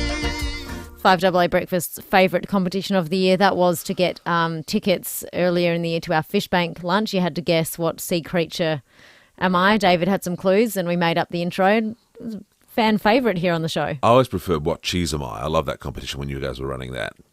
Yeah, what cheese am I? Yeah, we've done various variations. What's fish? What wine am I? What cheese am I? What country am I? The whole list goes on. Ray in Lewiston, good morning. You've got a sound for the archive? Oh, good morning, Lucy and Michael. Yes, I'd like to nominate the sound of the little girl's voice responding to the policeman who found her when she said, "My name is Chloe." Absolutely. In Carnarvon in Western Australia sounded just like this. I've got it. Hey, Bobby. Bring the camera in. Come here. Come here. I've got you, Bobby. What's your name? You're all right. What's your name? What's your name, sweetheart? My name is Cleo. Your name is Cleo. Hello, Cleo. My name is Cleo. Oh, sends tingles up your spine, doesn't it? Absolutely heart-stopping moment, really. That's a great suggestion, Ray, at Lewiston. Thank you. My other suggestion, close at home, right here in the studio at 5AA, that was a great trumpet performance by Rowie, but one that I would like, because I think it's absolutely genius in its simplicity and perfect execution and timing. Blakey at his best when he got an exclusive interview on the 5AA Breakfast Show with the talking clock. Now, your name, sir, is Mr. O'Clock. Precisely. Gosh, most of us grew up with you, but now you're being retired. Precisely. Now, is this because of your health problems? Precisely. Because I know you had a mild heart attack. Stroke. Stroke, not a heart attack. Precisely. And it wasn't your first, was it? You've had a couple before. This will be your... third stroke. Yeah, third. Very bad luck. Precisely. Gee, he's a clever man.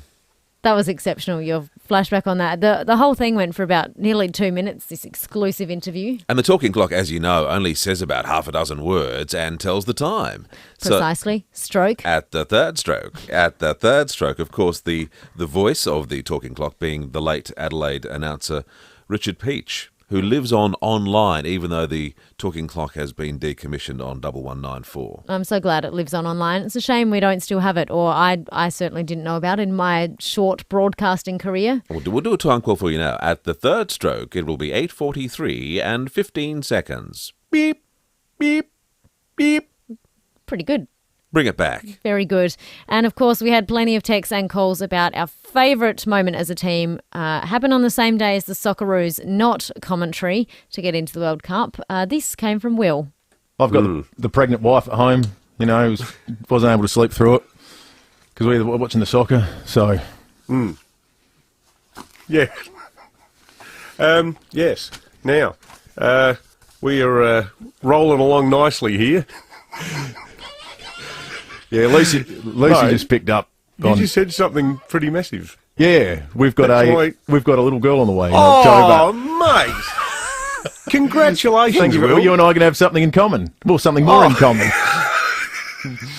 Thank you, That's mate. some awesome unscripted radio. Yeah, right there. yeah, that's what happened. Oh, mate, I'm so happy for you. Thank you very much. Yeah, that is terrific. Towards the end of October. I'm going to give you a hug. Can I give you a hug on air? I'm going to give you a hug. I'm coming over.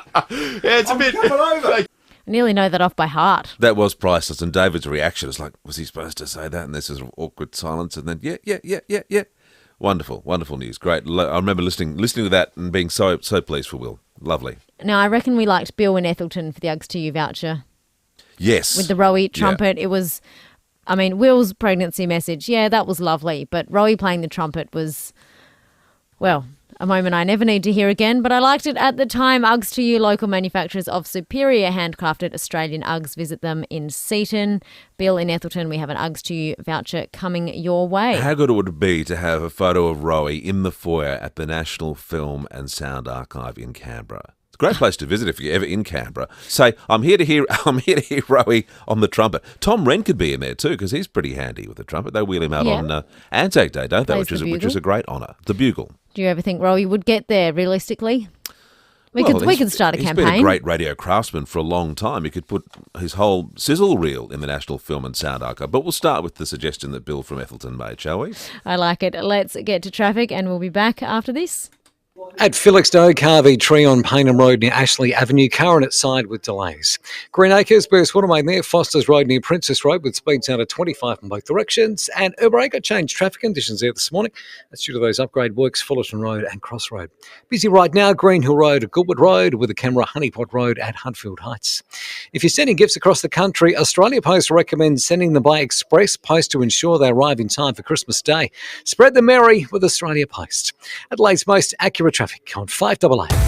Hey Strikers fans, Sid's here and you don't want to miss this. It's our season opener against the Sydney Sixers on Wednesday, December 14 at Adelaide Oval. Not going to lie, I'm pretty excited about this one and you should be too. As we'll be launching the P-City 2.0 shades as our match day giveaway. These are this summer's hottest item. Visit adelaidestrikers.com.au for tickets and I can't wait to see the best fans in the league back at Adelaide Oval this summer. Da-da-da-da! Barnsey here from Barbecue Adelaide Weber Stores. Are you hosting Christmas Day at your joint this year? Do you want to be number one with your friends and family? Well, come check out my Barbecue Adelaide Weber Stores. We got the full range of Weber barbecues, rubs, sauces, and we'll show you exactly what you'll need to host an epic Christmas Day lunch. So, for everything barbie and Christmas this year, head to Barbecue Adelaide Weber Stores, Jeps Cross and Mile End, and prepare to get lit! Mini Jumbuck, now in McLaren Vale, make Australia's favourite wool bedding product, proudly made right here in South Australia. Mini Jumbuck uses the finest Australian wool to handcraft their quilts, mattress toppers, pillows and more. If you're looking to improve your quality of sleep, start with a visit to Mini Jumbuck McLaren Vale today. You'll find great Christmas gift ideas too for both adults and children. Slippers, soft toys, clothing and much more. Mini Jumbuck McLaren Vale, open 7 days. Australian made, Australian owned. This Christmas, tens of thousands of Aussie families will be facing impossible choices. Feed their children, buy medication, or pay rent to keep a roof over their heads.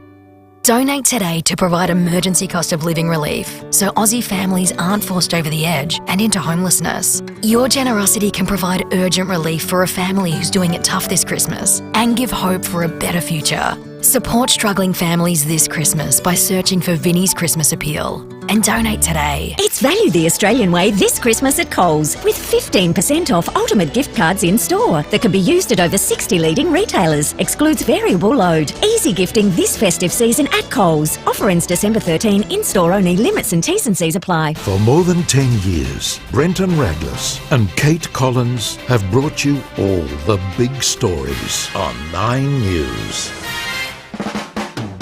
This is 5AA Summer Breakfast. Just about out of time on this Wednesday morning. It is 8:48, top of 20 today and cloudy, 22 on Thursday, 23 on Friday, but hallelujah, 27 and sunny on Saturday, Sunday 30. You know, I played netball last night quite late and the feels like temperature was 7 degrees. You were inside, weren't you? I sadly was not. I was out of the back, the furthest The back court, blocks at Mile End. the absolute furthest court you can get away from the Netball SA arena.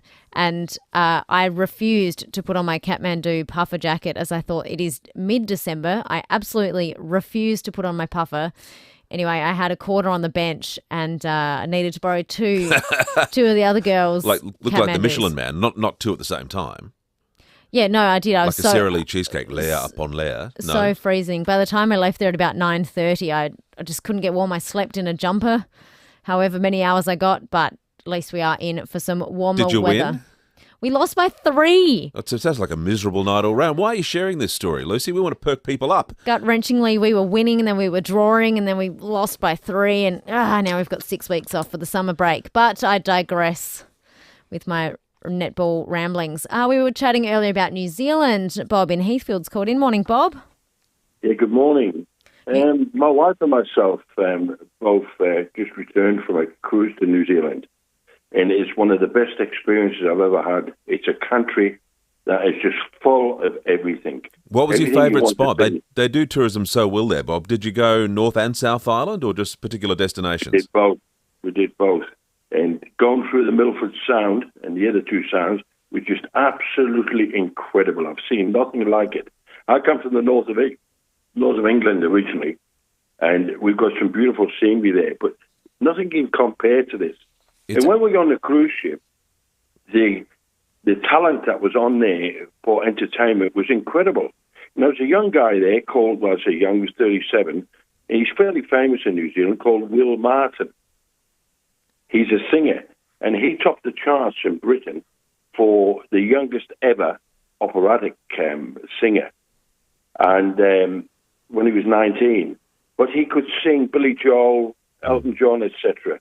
And he was talking about when he went back to Christchurch and he caught up with some friends. And he was in a high-rise building there, and he said they were talking in the tower. He said, look, I've got to go for a coffee and catch up with a friend. And he said, but I'll be in touch. He went down the stairs or the lift, whatever, where he went, and this guy was crying when he was telling us a story on the stage. And he got over towards a cafe about 5 minutes away, and the earthquake hit, and it hit that building and killed everybody that was in that building that he had just come out of. I understand there's still a lot of reconstruction work that still needs to be done in Christchurch, which of course is Adelaide's sister city. I went there pre-earthquake, and there are so many parallels with Adelaide, with sort of the cathedral square in the middle. I think that cathedral's been rebuilt in cardboard as a temporary structure at the moment, but the beautiful Avon River, it's a lovely city, and New Zealand is just the best place to visit. That drive from Queenstown across to Dunedin in the South Island is just so spectacular, Bob.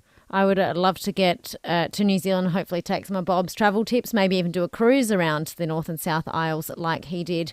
Now, we are heading to a story a bit closer to home, absolute tragedy. We find Andrea Crothers on the ground in Chinchilla for the Today Show. Good morning, Andrea. Good morning, guys. No doubt the community is absolutely reeling after Monday afternoon's events. Oh, it's just absolutely horrific. I don't think anyone here could have thought something like this could have occurred, but we've seen a few people coming past paying their respects at a bit of a sort of makeshift memorial that's been established outside the Chinchilla police station, taking some time out, but also laying flowers and wreaths still there at the moment. Have we heard yet from the constables who died, Rachel McCrow and Matthew Arnold? Have we heard at all from their families, or have you been able to speak to them? So Matthew Arnold, Constable Matthew Arnold, his family have paid some tributes on social media. So his sister Hayley, she had posted on the night that the tragedy occurred about how he was meant to be home for Christmas and how that's the way he should have been able to come home from his job that day. His mum, Sue, posted overnight as well, saying, "Rest in peace, my beautiful boy." In terms of what comes here from the family, the police commissioner, she's actually on her way back to Brisbane because she'll be meeting with the family. So both of their sets of parents are in Brisbane, but Rachel's father will be coming up from New South Wales. And we know that the funeral plans, they are well and truly underway at the moment. In terms of when that will take place, where or what it will look like, that will ultimately be up to the family. But of course, guys, there are still the other two officers, the ones which managed to somehow escape this insane shootout once they were ambushed on that property near Chinchilla. One of those officers, Constable Keely Bruff, she'd only been in the job, a couple of months, and she's now been released from hospital. The other one, Constable Randall Kirk, he was chatting with doctors this morning. It was hoped that he would be able to leave hospital in Toowoomba today. The police commissioner's hoping to go up and see him as well. But in terms of giving you a bit of an idea of how serious his injuries were, he was struck by a bullet, and there was so much shrapnel and it was so fine in his leg that they said it was kind of like grains of sand that they were working to try and remove. We've heard incredible stories of heroism from the colleagues of these officers who were trapped. The sort of, again, they put their own lives on the line to rescue them. It's extraordinary and such a tragic scenario. How much more have we learned about these conspiracy nutcase people behind it all? Yeah, so some more details are emerging around the three people at the centre of this. So you've got Nathaniel Train. He was that former teacher from Queensland and also working down in New South Wales. The real conspiracy theories, though, relate to his brother Gareth Train. Now, Gareth, his wife Stacey, they owned the property that this tragedy unfolded on. Gareth was quite outspoken online, was very well entrenched in the online conspiracy world. Everything from believing that the Port Arthur massacre was an inside job to conspiracies around vaccines and the mandates that go with, as well as a lot of anti-police content as well. So all of that's being resurfacing online. Police say they'll be tracing through their activities, not just for the past few weeks and months leading up to this, but going back years in terms of trying to solve that really big question now, which they may not get an answer to, which is just what drove these people to become cop killers. Awful, awful story. Thank you so much, Andrea, for covering that for us this morning there in Chinchilla for Nine's Today Show. We'll keep abreast of the situation as it unfolds as the week progresses, but it is just absolutely awful for those families and the community involved. Small-knit community about 300 kilometres west of Brisbane. Just sadness. Australia is mourning, and the police force especially, and here in SA, definitely mourning. We have the police commissioner on next week, I believe, and events like this are tough for everyone in the National Police Force. But I think, Michael, we are nearly out of time, but let's end the show on a slightly lighter note. Let's go to Best of Blakey's Behind Closed Doors, another one by the looks of breakfast. Sorry. And when we get behind You're listening to 5AA Breakfast. David Penberthy and Will Goodings. And welcome back to 5AA Breakfast. And David Penberthy, welcome back to you too. Yeah, g'day, Will. How you going? Oh, I'm really well, David. I just did a negative rat. You are, of course, still broadcasting from home. I am, yeah, because every single person I know has COVID except me. No, you haven't got it. I haven't got it. It is strange, that, isn't it? Might be because I'm a journalist. Well, it could be. Even viruses don't like me. No. I think a lot of viruses don't like us, but still respect us. Yeah, I think that's right. Because the virus understands we've got a job to do. That's right. I think also the virus usually doesn't care who it infects. That's right. In other words, the virus is totally unbiased. Oh, yeah. And sometimes a virus might perceive that journalists aren't as unbiased as they should be. Oh, yeah, never thought of that. Anyway, you are broadcasting from home. I am, and as usual, anyone watching on the game-changing 5AA live stream will notice that again, I'm sitting way too close to the camera. Yes, that's right. Like Yoko Ono did in that episode of Absolutely Fabulous. Yes, and the camera is for some reason positioned below you, so it's looking up at your face. Yeah, right up my nose. That's right, and with being too close to the camera also comes being too close to the microphone. It's called mic technique, Will. Yes, well, yours is causing distortion, David. You mean that kind of fuzziness in the sound? That's exactly right. You've got to say, though, don't you, that sort of thing shouldn't happen in this modern technological age, should it? No, it shouldn't. Well, hopefully it doesn't mean I'm distorting the facts. Well, let's hope not, David. I've probably got COVID now. David and Will will be back in mid-January. Just had a text here before we go. If people miss out on the Hobbiton booking in New Zealand, there is always the Mad Max 3 experience right here in Coober Pedy.